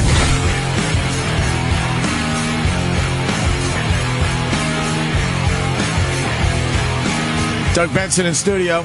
You know, sorry, Doug. Jim Norton here. I'm walking to the bathroom, and I'm going around the corner to piss. And fucking some guy is walking down the hall, like a security, and he puts his hand up for me to stop. And I just stopped, and it was Lady Gaga walking by. It's like, look, ew. He doesn't work here. Bruce was with him, but this is not Bruce. Right. It was some other guy, and it's like, look, motherfucker. I get it if I'm going to take a leak and I work here. Don't stop me because she's walking down the hall. Oh, God. It wasn't, and then I had no problem with Lady Gaga. She's just doing her thing. And I get that people, but it's like, it's not fucking 2 years ago. Right.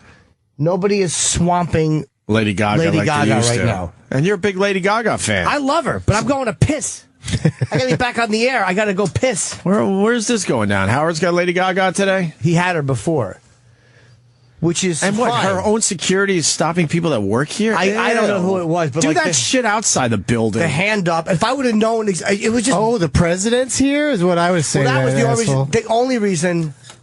I just stopped and didn't it's because again I didn't know if it was a fucking political or whoever. Yeah. What fucking, hallway was it? The main hallway. Right there. Yeah, but I was coming out the side. I just didn't go down the same way. Right. But pull that shit outside the hand building, down, douche. Yeah, and Lady Gaga should probably tell her people, chill out a little bit. This is a friendly environment. Yeah. Oh, God. That really annoyed me. Good for you, Jimmy. That happens from time to time around here. Like one time Oprah was here and no one was allowed to look at her. They shut down complete hallways and they put up curtains and stuff. Yeah, I mean, that guy, with the handout to Jimmy just now, he has zero authority. That guy? Zero. A man can't just say to another man, you can't go down this hallway when he doesn't even, it's not like he's... But he would probably manhandle Jimmy a little bit if Jimmy said, fuck you. Bruce came up behind. When I saw Bruce walking, who I like. Yeah. And he was like, oh, just hold on. He was fine about it. I got it. But it was this other guy who I don't think works here. Right. It's like, put your fucking hand down, gosh. fucking twat with a fucking earpiece. You're not guarding Obama, stupid. Earpiece? Yeah. Who do you think you're fucking walking with? Maybe outside, I guess. I don't know. Is there a lot of little monsters outside? Not that I saw. Seems like a bit much. Yeah. 2 years ago, when she came into this building, You couldn't move. It was extremely obnoxious. I like her, but her dumb stoic face as she walked by, like, I would be embarrassed if I was a performer. Right. And someone stopped one guy from walking. Right. Hey, I got a question. You do? Mm-hmm. May I? I don't know. I wish I was going down that long hall. I really do. I wish I was going down, and I would have seen the whole thing, and the security guy would have tried, because then I would have fucking barreled right through. Good for you. I mean, Yeah, I'm it not took you going to be by belligerent, surprise. but I got to piss. Yeah. I hate Excuse me. I hate that shit, especially because this is our place where we work. Yeah. No one's going to go attacking Lady Gaga here. No. Most of the people here don't give a fuck about Lady Gaga. Exactly. Trust me. And I already have my photo with her, so it's not my motive. There's a few that do. But most of us don't give a fuck. Who cares? How'd she look? She looked fine. She looked good. I She have mean, an outfit on? yeah, but I didn't even really register. She wearing a meat dress or some shit? No, nothing crazy. What's your question? Because we got the Anaconda guy outside the studio. Oh, okay. Well, but maybe for later or whenever, but wasn't there a Bill Burr thing you were going to play yesterday and we never got to it? Yeah, well, I think we have it today too on the NFL, the PSAs on during the NFL. Yeah, the domestic violence. I'd love to hear that if you could play it. Mm-hmm. We could play it after Anaconda guy. But can anything follow Anaconda guy? Are you producing this radio show now, Doug Benson? I just remember after I left yesterday, I was like, oh, I really wanted to hear that Bill Burr thing. You got caught up in the radio tease. Yeah. All right, let's a tease. Let's get Paul in here. Paul Hey. Rosalie, I think. Is that how you say his name? Want to make sure I say it properly. What happened? Oh, there's whispering. There's a problem. Sam, problem? He's still in the snake. What happened? Doug. What happened? He's calling his... Yeah. Oh. He's what? Hello. Hi. What happened? How are you? I know, but why was there whispering? Hi, Paul. Welcome to the show. God, thank you. Yeah, we're on. Oh, well, thanks for having me. Yeah. What kind of bone is that on your... It's a wild boar tusk. Is it really? Yeah, I didn't kill it. Jaguar killed it. I just pulled it out of the skull that I found. Very cool. You have another one of those? I don't. I should have brought you one. Can I have that? I'm not giving you this one. I worked hard for this one. Really? That's a big fucking tooth. Yeah, it's a big tooth. It'll crack you in the head sometimes if you're not paying attention. How nasty are wild boars? They're like big shitty pigs, aren't they? Wild boars, and they clack these teeth together like gunshots, and they'll chase you up a tree. I once spent a whole night in a tree with boars underneath. Oh, really? Yeah, they'll rip you apart. So you spend a lot of time out there in the wilderness, huh? Yeah, months at a time. Rainforest and all that? Yep, Western Amazon. Because I was reading about you. Because I got caught up in the crap too for a little while, and then I did my own fucking reading, and I learned a little bit about you. Because when I heard that you were doing the anaconda thing, I'm like, who's this fucking asshole? Yeah. For real, I would say right? that too. Okay, thank you. Absolutely. You're the guy that's going to be eaten alive on Discovery this weekend? Yeah, Sunday night. Sunday 9 night. o'clock.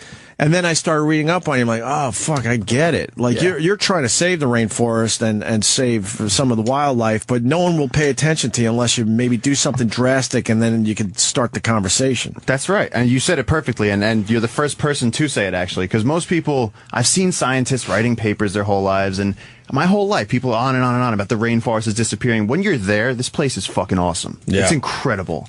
And when you watch it get destroyed, it pisses you off after a while. Mm-hmm. And I mean, it's totally something that can be stopped. If we can invent iPhones, we can stop a tree from being cut down. Right. So I just, But the trees are interfering with reception, in fairness.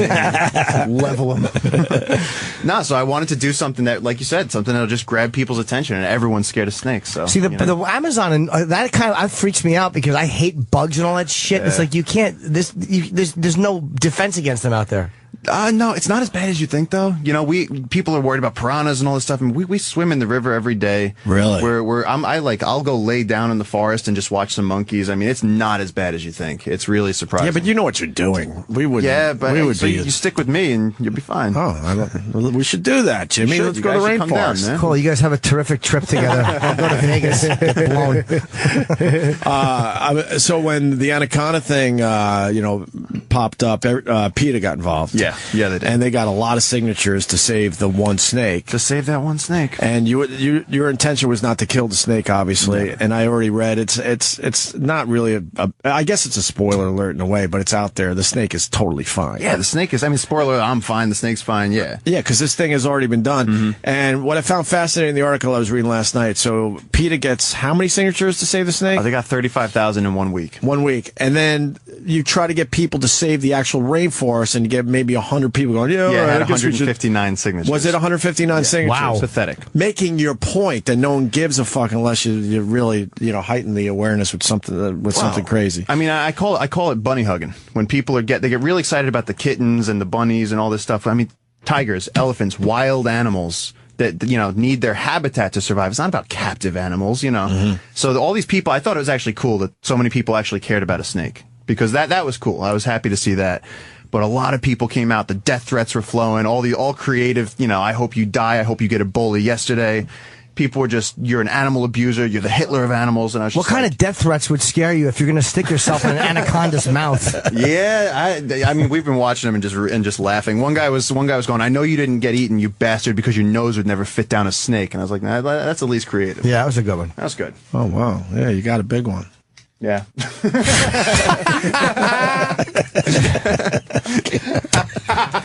I'm kidding. Yeah. He said the same thing to me for other reasons. So wait, how big was this snake? Well, I mean,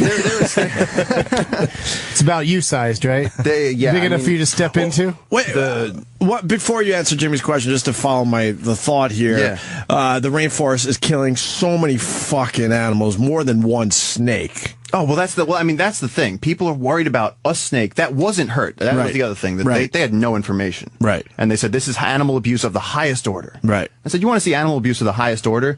Watch this forest be incinerated, where there's thousands of species living on every tree. Right. And you talk, I mean, it's just madness. They don't clap or anything to let the animals scurry before they take out those chainsaw crews. They'll go, and whatever runs out, they'll just Have you really slaughter seen those guys just taking out trees like that? Oh, yeah. That's got to be depressing. It's incredibly depressing, especially when you find this stream where you're like, oh, there's really good crocs on this stream. There's all these giant butterflies, these huge cathedral trees. I mean, it's just any boy's playground. I mean, it's just everything is there. It's just there's wild animals and giant trees. It's exciting.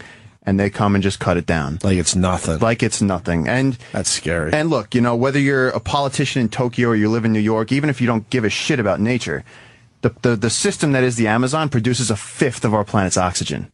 So if you cut that out, we're all going to have problems. And that's why I'm focusing on the Amazon. I'm a wildlife guy, so I'm going to use wildlife to excite people. But it's not just about saving the rainforest. It's global politics. It really is something that actually everyone needs to be paying attention to. Right. So, yeah, getting to Jimmy's question. How big was the snake? The important question. The snakes that we caught everything from little 2-foot babies, and anacondas don't come out of eggs; they're live birth. But we caught little babies. We caught some 9-footers, some 15-footers. We ended up wrestling a 20-footer in deep water where we were all treading water, catching it. That's actually my favorite part of the show. And we're going to see that? Yeah. You guys go in the water to capture a 20-foot? Well, I mean, you got Discovery Channel filming. They're like, you got to find a big snake. And I had a guy with me. He's a parrot jumper and a demolitions expert in the Finnish army. And we had lost a 20-foot snake once before, so this guy was just gunning. And when we saw this thing, man, I jumped in thinking that the stuff floating on top of the water was like grass or something I could stand on. It ended up being 10 of us wrestling the snake, holding onto its tail. So you're seeing coils come up to the right, coils come up to the left, and we're just waiting. Everyone was swimming with their hands over their nuts because we're like, sooner or later, this thing's going to latch on. And then my wife is calling out, the head's right there. And I jumped on the head, and we ended up wrestling it in. But, I mean, it was terrifying. And is that as big as they get bigger than 20 feet? That was a 20-footer. We actually had an encounter with something much bigger than that. And we didn't get a measurement on it, but I was on the back of a snake that I couldn't get my arms around. And I mean, you guys can see I got a 6-foot wingspan. Right. So you're talking like an oil drum. You couldn't get your arms all the way around it. I couldn't touch fingers, and I was riding on this thing's back. So this is a record set. This is a record breaker, this one. So that's. Didn't you just follow it around for a while? Or? Well, no. The thing is, they dive underwater. So you got two choices. You can stay on its back and go to the bottom of the floating forest, or you can let go and you can scream because by that point you're just calling for mom. Is that on camera? You'll see it, man. We're riding them. Wow. So, do they bite you or no? Oh yeah, they got 200 teeth in 6 rows. But that's what when you said cover your nuts. Are they nut lovers? Is that what they go for? Yeah. Well, if you're swimming in the water trying to catch this thing and it's scared, it doesn't know. It thinks you're trying to kill it. He doesn't know that we love him. So if it turns around, I mean, we're all swimming. We just figure that's just the easiest bite to go for. I thought it was either going to be legs or nuts. Right, just come up right between there and they strike you. Do they strike you with their teeth, or do they try to... Well, I mean, they'll bite you, and the thing is, their mouth is designed, they have all recurved teeth, so the only way to go, once they got you, the only place to go is in. You can't pull out, you'll shred, it just won't work. So you actually have to have someone open the mouth and pull, and you have to push further in before you can come out. You get bit by these things? I've been bitten by them tons of times. Any scars? I got holes in my hand here from a caiman bite I got last year. My wrist doesn't work right. It's not that big of a deal. Well, really. I mean, if you saw the thing's head, it would be. I got this from an orange juice can. That's pretty bad, man. Thank okay? you. Thank you. But when they attack you, is it with the purpose of eating you, or just they're just fighting you off? Or no, I mean the ones I've caught hundreds of anacondas, and you have to study them, and that's actually part of the show is that we've actually started studying these snakes, which no one else can do. You can't just walk up to an anaconda and ask it if you can measure it. You have to wrestle it. So we had like 10 burly guys with us, but anytime I go up to an anaconda, they run. They've always run away. Not one has ever stood its ground. It's only when I grab them, then they turn around and they're like, "Well, if you're gonna take it here, then I'm gonna finish this." Oh. So when did you get the idea to try to be eaten alive by an anaconda? I was actually watching. I was sitting on a stump watching forest burn. This spot that I actually really loved. And, I had just done a fundraiser and I'd raised $2,000 and I'd worked for like a month just to raise $2,000. And I was like, this is ridiculous. And I was like, this is absolutely ridiculous. Like, I just want to do something that would go viral and get people excited and just sort of like, like the PETA, starting a conversation. Like, so doing something that would be exciting, you kind of hide the vegetables. It's a big action adventure. There's giant snakes. It's exciting. And also, just in the course of that, just saying, hey, by the way, we should not mess this place up. Right. It's kind of nice having it, being able to breathe and everything. But you get the idea, I'm going to get eaten alive. And who did you tell first, and what did they say to you? Well, Discovery hopped on it real quick, and I told them, it has to be, conservation. It has to be, I'm doing this for a reason. I didn't just wake up and say, oh, I want to be inside a snake. Right. And they were totally on board with that, and they were like, yeah, let's start studying these things. Let's do it. Let's make sure the snake is safe. Let's make sure you're safe. They're actually doing a fundraiser through the show to try and protect part of the Amazon. So it's cool. They've been awesome. what ideas did you have that you rejected? Like when you landed on shark, when you landed on getting inside of a snake. Did you have any other big ideas that you're like, well, maybe that's Too crazy? No, it was anacondas because I've worked with them and I know I'm comfortable with them and I knew I could pull this off. Everybody keeps asking me, like, what are you going to get? You should get eaten by a whale next. And I'm like, I don't have an exit plan for that. Yeah, no, and he's don't be the guy that gets eaten by things. Imagine. Oh my God. So, but you didn't answer the question. Who'd you say this to first? Because they must have been thinking you're crazy, Paul. No, I was talking to the guys at Discovery. Really? Yeah. So, I mean, then you didn't have a suit? No one built or whatever yet. That's actually how the conversation started. They said, "Do you know anyone that's ever been eaten?" Okay. And I said, "Yes, my cook's father was eaten." I mean, it's very rare, but it happened. How did he get eaten? What was he doing where he let the snake catch him? He was drunk and he went down to the riverside and he was, I think, they said he was washing his hands or something, but he didn't come back to the party. And so they were all looking for him during the night, and the next morning they saw the anaconda by the riverside with a human-sized lump in it. And when they tried to go after it, it dove. But that's it, man. That guy was gone. So, do you think it killed him, and then it ate him? How did it kill him? It probably bit him to death. Well, when he was bending down, I mean, the snake probably, they have heat-sensing pits, so the snake probably figured he was just a large mammal, which he was. And then once they latch on, I mean, that's why they're so heavy. That's why they get so big. They can just use their weight to pull you down, throw a coil over you, and they'll collapse your rib cage. Oh, they do crush you too? Oh yeah. I mean, I've literally seen anacondas squeeze the guts out of something where it just explodes out of the back end. Like what? How big of an animal? I was following a butterfly down a stream. There's this giant fluorescent butterfly. Aww. Oh, what a lovely afternoon you were having. Cute story. He's got a sensitive side. I was following a butterfly and I saw a hog get its asshole squeezed out. Right. That's a hell of an afternoon. That's kind of it. I heard a pop, pop, pop, and I was like, what is that sound? And I turn and there's a 15-foot anaconda breaking a wild boar in half. Yeah, and so the thing squeezed it, and eventually the boar's guts ended up exploding out the back end. So, I mean, they're strong. They're powerful animals. You know, people say, "Oh, I can't eat a person because your shoulders." The anaconda's just going to break your shoulders. It's not going to be a problem. So you tell Discovery, yeah, I know of people that've been eaten by anacondas, and then you're like, I'm going to try to do this. Well, I said the exact thing I said was I was like, I don't know why people don't believe, because they said, oh, it hasn't been confirmed. No one's taken a picture of it. But if you live in an Amazon village and you're a naked Amazonian Indian and your mother gets eaten, first of all, you don't have a camera. Mm-hmm. Second of all, you don't care. No one's going to post it to Twitter. So this doesn't get documented in the places that it happens. So I was like, I should just, make some suit that protects my ribcage and get eaten. And they were like, really? And that was it. It sort of went from there. And I sort of weighed the pros and cons of how much exposure this could get for rainforest conservation and the species. Right. And once I figured out because snakes eat crocodiles that have claws and teeth and spikes coming out of them. The suit's smooth. So, for the snake, I was basically asking it to throw up. Isn't it possible that the snake might not have been hungry, might have already just had a big meal or something, and then you went to do it? The thing is, a wild animal, you're never going to get it to be able to do what you want it to do. So, when I went up to the snake, she actually wasn't interested. I was wearing the suit. I had pig's blood all over me.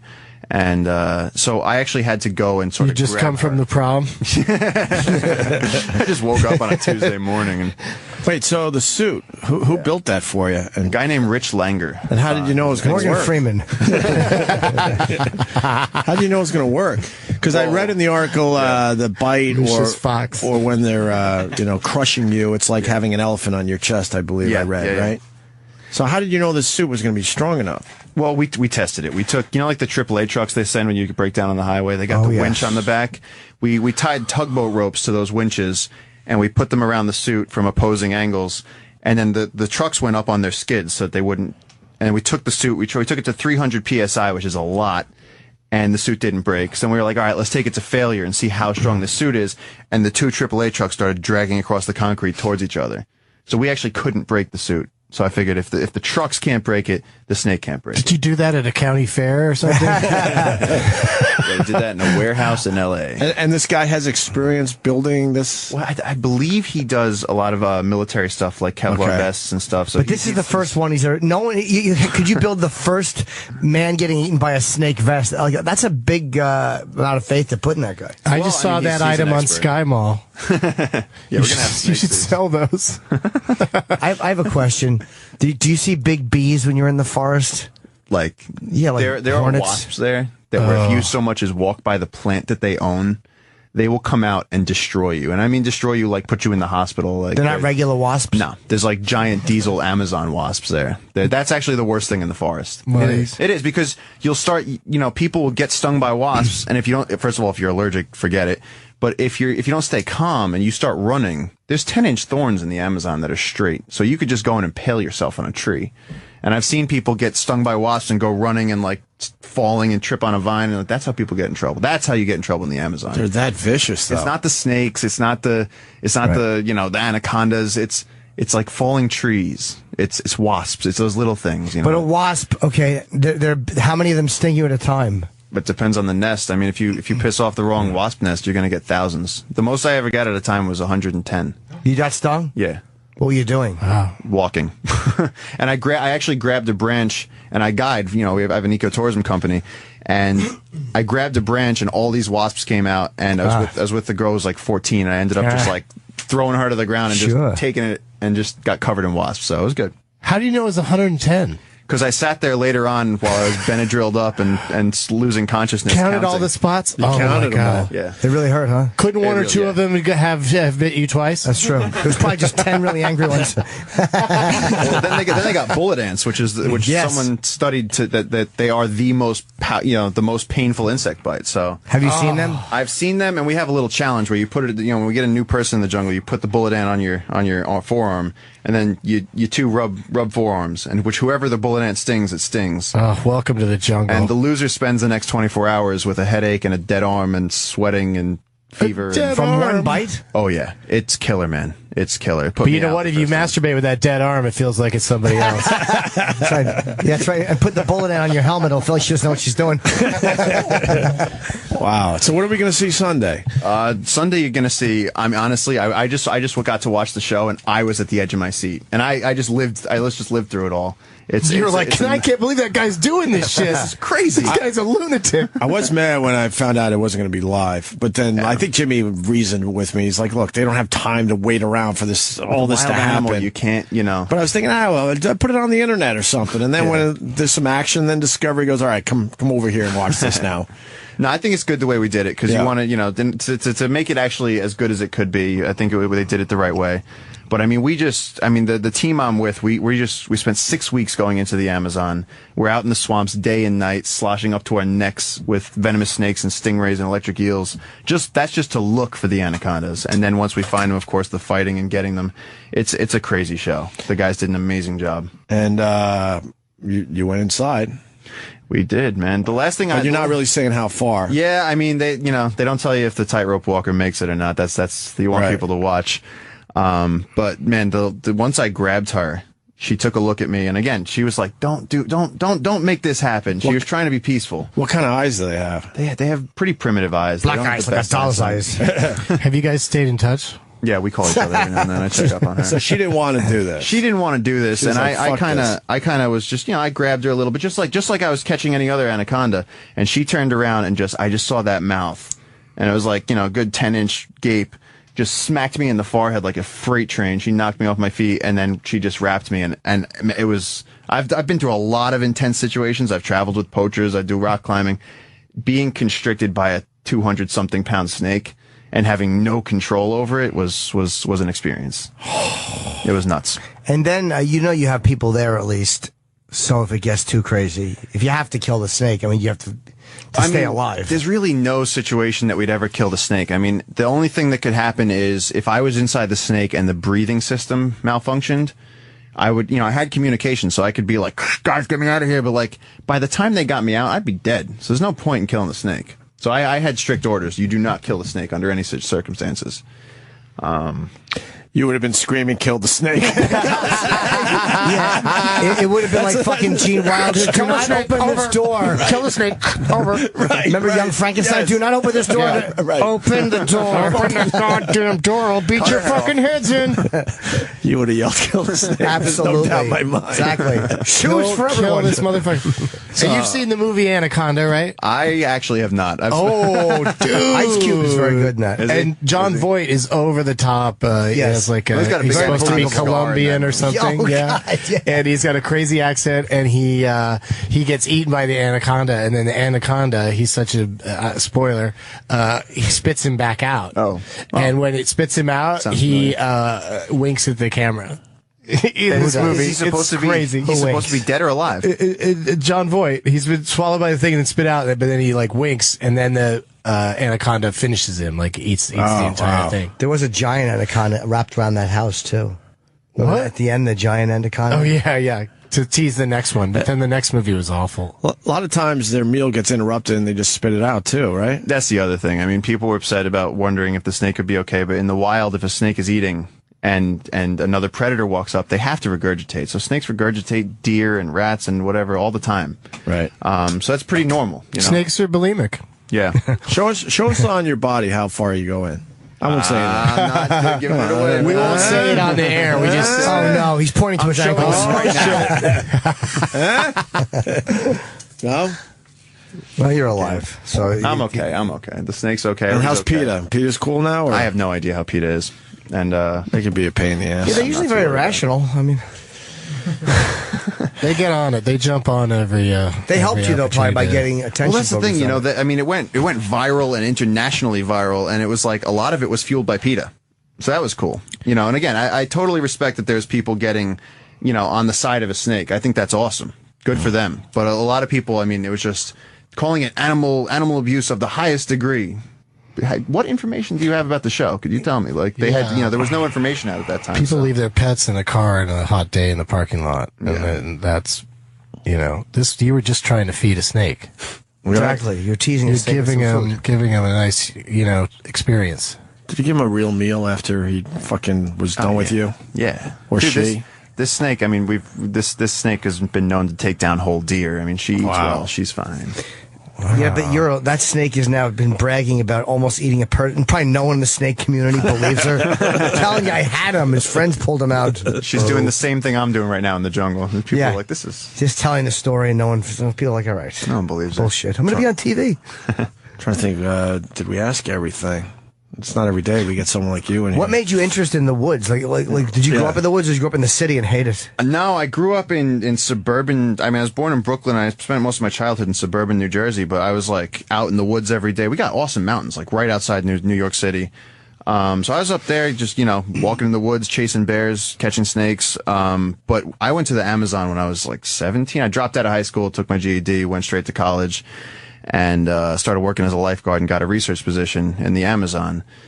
And I grew up watching Steve Irwin, reading Jane Goodall stuff. So I grew up very aware that this problem was there, and I was like, I want to see this stuff before it's gone. So I just, in high school, I was like, I'm not doing that. So you spent a lot of time. How much time a year are you in the Amazon? Several months out of each year. I mean, we were down there just for 3 months, just for this show, and then I'll be back down all of April, May, June, July. So which clubs you playing? Do you got a follow up? What's that? A follow up to this? I mean, there's some talks. There's some talks in the works. Anything you could say? Nothing that I even know. I would tell you if I knew, but I don't. I mean, it's just sort of guessing at this point. The bullet ant thing could be cool. Oh yeah. That would be ultra painful. I think you should. Oh, sorry. I say the ritual people do where they have those bullet ants in that glove to become men on both of their hands. They get stung until their hands are black. How many? There's like 30 of them stinging them. I think there's more than that. And honestly, from taking a shot from one, I don't know how those people make it through that. I feel like you'd have to go to the hospital. I feel like your body'd be in shock. That's a lot of venom going into you. Yeah. Because they bite you and they hold on with their pincers in the front, and then they hold on with their legs, and then they just jam that stinger into you. So they're getting leverage on that. It's like they're fucking your skin. They're nasty. That is pretty much exactly what it looks like. Do you hang out with the locals down there? Some of the tribes? Most of the learning I've done is all hanging out with local guys. That's how you learn to identify all these animals. That's where you learn the secret spots. I mean, I'm very good friends with all those guys. Any crazy tribes? Any good tribe stories? Oh yeah, I mean, there's guys. Just JJ, who's the guy who that I work with. He's the guy that helped me learn about anacondas and everything else. His father was a guy that he took the nerve out of an electric eel and sewed it into his forearm, and he said that made him strong. And the guy was living alone in the Amazon until he was 86. So I mean, kind of worked.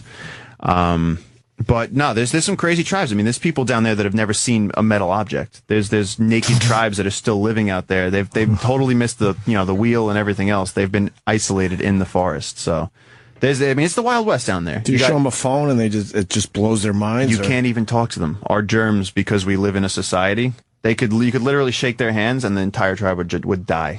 Oh wow, they've never been exposed to it. Yeah.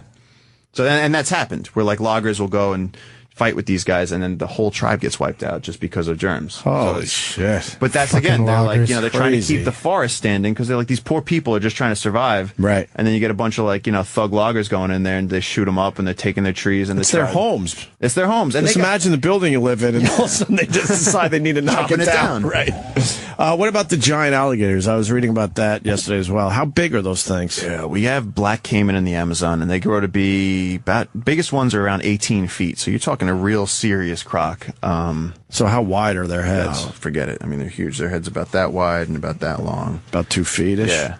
I mean, I saw there was a lake I was at just in August, and we had seen there was a bunch of wild boar crossing the lake, and the crocs killed so many of them that they couldn't eat them all. So there was dead boar floating in this water, and I was poking one with a stick just to see if it would call a croc, and its head felt like a bag of chips. What's that? Its skull had just been crushed by the crocodiles. It was amazing, the power of these things.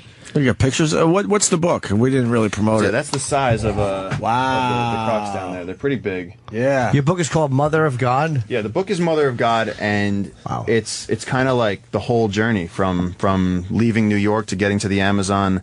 There's a lot of, information and intense animal encounters in there, and also the discovery of the floating forest and the Anaconda Project. It's really the backstory. What's the floating forest? The floating forest is a place that it's basically a lake. The guy with the electric eel vein in his arm, he told us that if you want to, we caught 15-foot anacondas, and he's like, that's pathetic. He's like, if you want to see a real anaconda, he's like, go to the Bayou, go to the place of boas. And so he sent us this place. It's a deep lake, and it's got trees growing from the bottom. So you're walking through the canopy of a palm forest, floating on top of this grassy vegetation, and it's like the kingdom of anacondas. This is where they live. This is where the big ones are that you can ride. And they come there to mate, and they're also like, they have just like a structural advantage. If anything tries to threaten them, they just pop under the grass and head underwater. So you're guys walking on land? It's actual just marshy land? You're not even walking on land. You're walking on like coagulated grass. It's just mats of this stuff, like rafts. And so you're walking through the treetops on top of a lake, and at any minute you take a wrong step and you just go straight down. Wow. And it's filled with crocs, filled with venomous snakes, filled with the biggest anacondas I've seen anywhere. So this, in the book is the discovery of that place, how we found it and what it was like the first time we went. And that's actually one of the locations that we were searching for anacondas in the show. Okay. That's like sort of, we were going to the floating forest. Is that place safe at least? You mean like from destruction? Yeah. No. And actually, Christ. I know that, but see, that's the thing. just suck. It's we can't figure out anything. Can I see your book? Are there pictures of the floating forest in there? There are, and there's even a little diagram that I drew. That was 7 of us jumping on an anaconda. But no, the floating forest, you have this place that's so unique. That's like, it's like from another planet. And we showed up one time just a year ago, and everything was clear cut around it. I mean, it was devastating. And with anacondas, if you disturb the forest too much, you're killing their prey base. Right. They don't have anything to eat. They're going to disappear. Right. And you're talking about an ecosystem. We had a hydrologist come and start taking water samples, and we had all these. We've been studying this place, and we've just been finding species that aren't found in other places. Though even the water has compounds in it that are completely surprising us. So like the fact that this place is disappearing before we can even study it. Mm-hmm. I mean, this could be one of the wonders of the world, and it's just gone. They're cutting it down so they could raise cows. Christ. Hey, what kind of we need our burgers. Yeah, we need those burgers, right? What kind of pill did you take that was a high tech that would transmit your vitals? It said before he was eating Pale, according to our work here. Yeah, they called you Pale. Nice. Paul swallowed a high tech pill that would transmit his vitals in case he felt unconscious or fell unconscious. I mean, they actually don't. I don't even know the name of it. I was sort of getting suited up, and they said, "Here, take this." And you really did eat something? No, it was a giant pill, and I swallowed it. And then they were checking, and they were like scanning my stomach, and apparently it was transmitting how I was doing. Wow. It's pretty amazing. That's the kind of stuff they're gonna give astronauts eventually, smaller versions to test their vitals. So when they go on like a 3-year trip or whatever, thank you. they're you can kind of monitor somebody's body. I'm a jungle guy, not a space guy. Nah, if I died in space, I would be so pissed.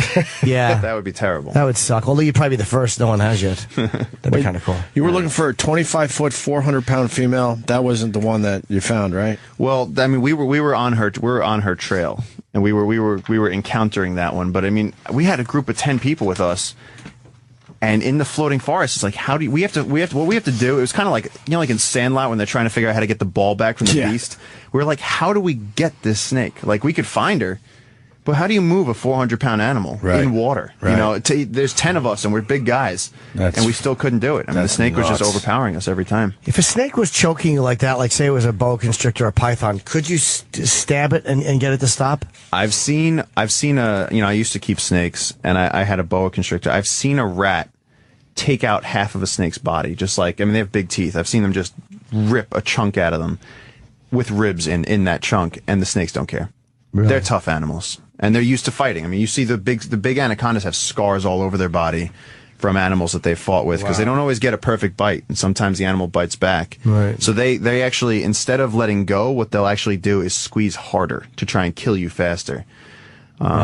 So that's not going to work. So you have to cut all the way through it. Yeah. Which, usually your arms are pinned. I mean, you shouldn't just get in that situation. Yeah. Just stay out of that situation. Don't do it, Jimmy. You're going to be a big star Monday. I don't know. Well, we'll see. Jimmy. I think a lot of people are going to be checking this out, Paul. I think a lot of people are going to check it out. And I think in terms of nature shows, I'm excited. It's going to lead to some other things for you. I hope pretty so. obvious. Eating Alive premieres this Sunday at 9 on the Discovery Channel. I'm watching. Yeah. Who's not watching this? I'm definitely That Nick gonna watch Walenda thing was a joke compared to this. And we like Nick. He was in here the next day. Yeah, he's a nice guy. We told him he has to fall now. Yeah. We did, because it's getting boring. I said not fall to your death, but you got to fall and hold on. That's the next one. He could always pull the base jump thing, fall and pull his chute. That'd be exciting, But he's got to fall and hang on and get rescued, and then we'll be into it again. Okay. Because he makes it too easy. You got to stop being good all the time, Nick. Right. Paul, this was a pleasure, for real, man. Thanks for having me, guys. Thank you, man. Yeah, Appreciate absolutely. It. So Eating Alive premieres Sunday, like I said, at 9 p.m. on Discovery Channel. I think we're done for the day, too, because we did long breaks today. Yes. And Doug Benson, what do you got promoting? I already promoted a bunch of stuff a little earlier. DougLovesMovies.com is all my dates. I'm going everywhere. And the special Doug Dynasty available now through Netflix. Mm-hmm. And Jimmy? Harrisburg this weekend and Seattle in 2 weeks. That's it. And Paul, thank you. Thanks again. Thank you. you. We'll see you guys tomorrow. To the after show. What? You're scheming already. I just want to leave. What's the scheme? You're looking at me. You're scheming. I'm not looking at you. I'm concentrating. Fez is right. You're a schemer. Fez is not right about me. What were you going to say? Go ahead. I was going to say, what's your problem? Because you're giving me a dirty look. But I wasn't giving you a dirty look. No, you know what happened, I think? Pleasant, sir? You've been very pleasant. Yeah, but not until the mics came on and you had this look like, oh, he's going to say some dumb shit. And so my question to you is, why are you looking at me like I'm going to say some dumb shit? Because I'm used to you saying dumb shit. But maybe that's because of the look that you're giving me. Maybe it's scheming right now? This is some scheming shit going on, right? I have no idea. Thank you, Doug Benson.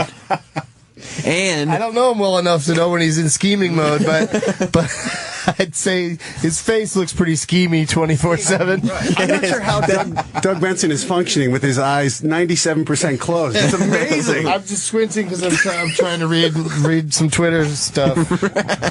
People are writing very nice things about the show today. They enjoyed it. That sounds like, did they write good things yesterday, or was yesterday? No, yesterday was good too. All right, good. So that's why I'm back today and again tomorrow. So your old publicist doesn't tweet you then? Doug's coming back tomorrow. I can't even remember the name of that publicist. I kind of want to look him up now and reach out and say, are you still a terrible publicist? Yeah, Opie just asked Doug to come do a third day in a row, and it was never like happens. It's Doug Benson week, I guess. But also in my head, I was kind of like, this is sort of shifting from guest to you work here for free. You know what I mean? You didn't have to add the for free part, Sammy. So maybe tomorrow have some bagels laying around or something. I do feel like if these guys do 2 days, I don't feel guilty like we have to pay them. 3 days though. 3 days is I've gotten a lot of free tiny water bottles. Lena Dunham and Oprah weren't paying. Huh? Why should you guys? Lena Dunham and Oprah aren't paying. Lena Dunham doesn't pay? No, remember her publicity tour? She wasn't going to pay the people. Yeah. She said exposure was your payment. That's it, Doug. I hope you're enjoying this. I've I don't got think Doug would terrific know if he's getting exposure. paid or not. The bagels really would do it for him. That's it. Just a little something, I gotta say, Bill Burr was the first guy to say, fuck you. I'm not doing it for free anymore. He was so great the way he did it, too. It was wonderful. No, Jesus Christ. He's like, all right, so can we just play your podcast? He's like, no, how about for money? Right. How about for money you can He's do the that? first guy that finally said, no, fuck you. Pay Yeah. me. And I love the guy. I respect that. And then he went out and did By it the on way, his own. Opie looking like an Arctic explorer today with the North Face and the rugged beard. Yeah. Yeah. Yeah, This is, by the looks way, like You his don't name look is like a radio Sven guy. or You something. look healthy and I am healthy. but look at everyone else in the room. They look like shit. I get it. What are you talking about? Sammy, well, you look great. Thank you. Really look like you need to get out in the sun. Yeah, You look I a don't. little pale is all. I don't spend a lot of time in the outdoors. Sammy aged more than all of us in the 10 years we've been here. Yeah. Yeah. He was just a little kid when we started. First Well, of he all, didn't get paid for like the first 9.5 years, right? True. Yeah. That might have been part of the reason why he aged so quickly. a lot of that time took a lot of years off my life. But you go back and look at your own photos before you talk about, just me aging, okay? Like, you're rose-colored glasses. This is Matt Eisman, by the way. Hi. No, I'm not introducing him to you. I'm introducing him to the audience. We hit it off. We're not just standing around talking in the studio? Oh, people are listening to this shit? Yeah. Oh. Again, I gotta say, I'm a fan, and it's so much fun seeing this is really how you guys are. Yeah, the mics are off. You guys are just the same to each other. Fucking asshole. Yeah. That's why I said everybody wants like a behind-the-scenes peek or whatever. Just listen to the show. But you always think, this is maybe a little put on. No. You never know. And then you see, no, this is actually it. Yeah, did we discuss anything off the air? Nothing. No. Nothing. You just sat here and looked dirtily at each other. Yeah, just resentments. Don't be harbored. trying to leave, but still wanting to insult you. What's the But you scheme? love it. You created this monster. I did create Sam. You know I created you, right? You had a lot to do with my creation. Let's No, I not get created crazy. No, Sam used to be like a happy, pleasant person, and you've made him this bitter schemer. That's what it is. All the negativity. I'll give you credit for the toxicity. Thank you. Yeah, that I'll give you credit Not for. so much, not so much these days. Well, yeah, but now I'm out of the learning process. You just put all your shit on me, and then you improved yourself. Treehouse picture. So fucking bad. Where are you going to put a treehouse? I got to get a house in the fucking suburbs. Look at this bad boy. What? That's a house in a tree. I wouldn't call that a tree. That's ridiculous. Where I would nap. Do you know of Opie's? You want a treehouse because that's where you're going to hang out. It's not for your kids. No. It's going to be like your man cave, but in a tree. Yeah, they could visit. I'll have a little something. You're going to buy a house in the suburbs just so you can put a house in a tree. I swear it's my dream. And Opie, by the way, has. I want to nap every day. He's rallied against You're a the radio man cave. millionaire, right? I don't want to blow off my family, but I like a. But maybe a little bit. I do like the idea of up in the rustic and peaceful. Why don't you just do it on the ground? That's boring. Why do you have to climb to get there? Climb up to something that's really nice inside. What if you throw out your shoulder? But your kid's going to be able to get up there. It's They're gonna spend all their it's time Peter up there. Pan syndrome. He It just is, wants right? to be a kid again. Locked. He does. Look at that thing. You don't want that in your. You got to let go. It's like it's very small. It might But be. that looks like some southern plantation house. It's got like in a tree. porch on it. You can go hang out on the Yeah. balcony there. It's a little too nice. Opie, you have a bad back as it is. It doesn't get better as you age, okay? It's not a good idea to have a man cave that you have to climb to. You son of a bitch. Just get a nice house on the floor that You maybe can smoke go a little into. weed in there, maybe when you're in there by yourself. It's working for Doug. Yeah, I like it. Picture a heart on Instagram. Oh, he hearts it. You know what I did? Somebody tagged me and you on that photo. I removed myself from it. What? Wow. Why the fuck are That's they a adding you to my statement, Sammy. treehouse pictures? That's exactly it. Don't I add have nothing to Sam do to with my it. Don't do treehouse it. pictures. Don't do it. I'm in full agreement. You guys are inextricably linked together forever. I know. I'm It unfollowing is. you son of a You don't have to go that far. Why? End block. You know, I want to give Matt Eisman the full O&A fan experience. Right. Uh-oh. Put your headphones on. Okay. I'm not doing Lady Di. Somebody wants to No, say hi. are you serious? Goodbye. Hello. Nice meeting you, Opie. Caller. Hi, Opie. Hello. See you, Kenny. Hi. Hey, how's it going, Lady Di? Oh, my God. Well, good and bad. See you later, Doug Benson. I mean, I don't know. You're on with Matt Eisman from American Ninja Warrior. Speaking of getting paid, how is Lady Di not paid? This know what I endless found out? entertainment. You know Although what you I- did have her as an intern. We didn't. You know what I found out about Lady Di? Somebody messaged me on Facebook yesterday. Yeah. Like 2 weeks ago, we talked to her, and she had a job like cleaning up the projects or something. She had a job. Wait, no, I don't have that job anymore. Because you know what she's doing now? She's at the Burger King in Elizabeth, New Jersey, just asking people for money. What? Well, he told you. He actually called you and told you that? He messaged me on Facebook.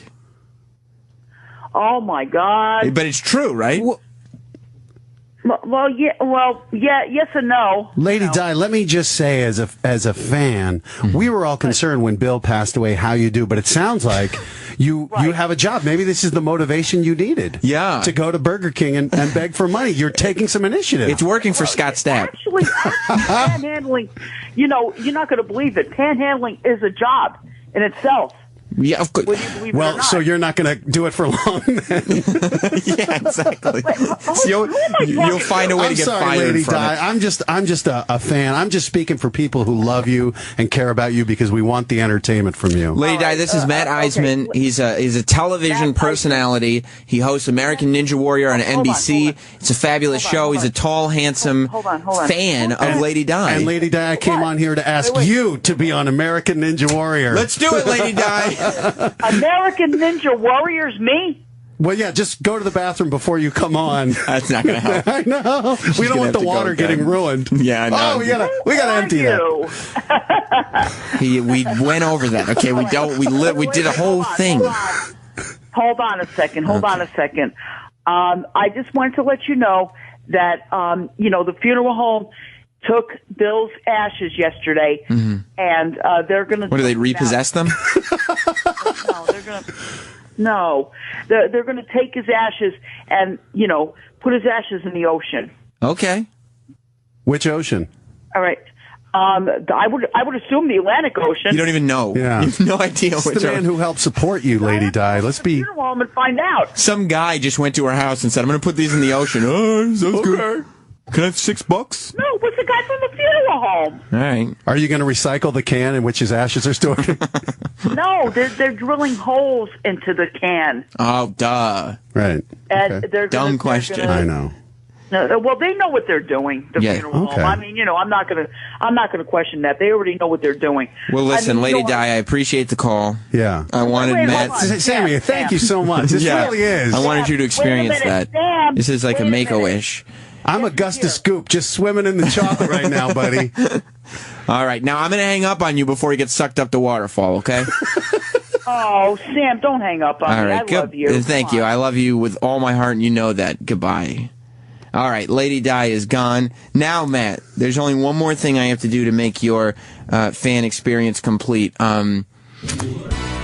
I have to tell you about Steven Singer. Steven Singer! I hate Steven Singer! Yeah, have you heard about Steven Singer? I hate this guy. You do? Well, it'd be a great place to get an engagement and a wedding ring, I would think, right? What? I mean, I did it. Right. I did it. Lemonade and cookies while you shop? Yeah. Cleavage. Cleavage! Everything you could possibly want. You can end the relationship before it really gets started. If you want to. If that's what you want. Most other jewelers, they also hate Steven. Everyone does. Yeah, well, it's because Steven has the most beautiful, best value diamond studs anywhere. Have you heard about the Anita diamond stud earrings? I need to hear more about it. That's exactly right, Matt Eisman. For under $270, they come with Steven's special 14-karat gold hypoallergenic safety backs that women love. Diamond studs are the #1 gift, and not only do women want a beautiful pair of Steven's diamond studs, but they want to know that they won't lose them. They want to be able to get on that American Ninja Warrior course. Look good. But not lose a diamond stud earring. Not lose their diamond stud earrings. You can do this with Steven's easy-to-put-on, hard-to-lose safety backs.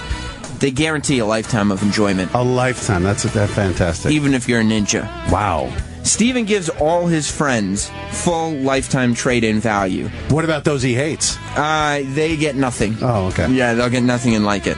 That means that you can start small and trade them in for a larger pair. Wow. That really is a good deal. It's a great deal. You're starting to see why most jewelers hate this guy, right? Now you get it. I totally understand it. Good. Holiday shopping done all at the perfect price. And with free shipping, it makes holiday shopping that much easier to swallow. Steven Singer Jewelers, one place, one price. Visit them at the other corner of 8th and Walnut or online at IHateStevenSinger.com. This was it. This was just everything I hoped it would be. You got Sammy. to see it all. I loved it. Well, listen. Next time you're in town, you have to come in for a longer stay. Absolutely. You got to come in on a Anytime. Friday. I know. I'm working back in town. Well. So this was it. But it was to everybody. Sammy is just as wonderful in person as you think he is, or don't think he is. Yeah, it's not great. Listen. Everybody watch American Ninja Warriors if you're not already. And, I have to DVR it because wrestling's on. I know. I'm a wrestling guy. I would never ask you not to. You got me to watch WrestleMania with The Rock, you and Michelle Beadle. There you go. You, Vince McMahon, Sammy is getting viewers. Right, so there you go. All right, well, thanks for stopping by, man. My pleasure. And we'll see you all tomorrow. Goodbye.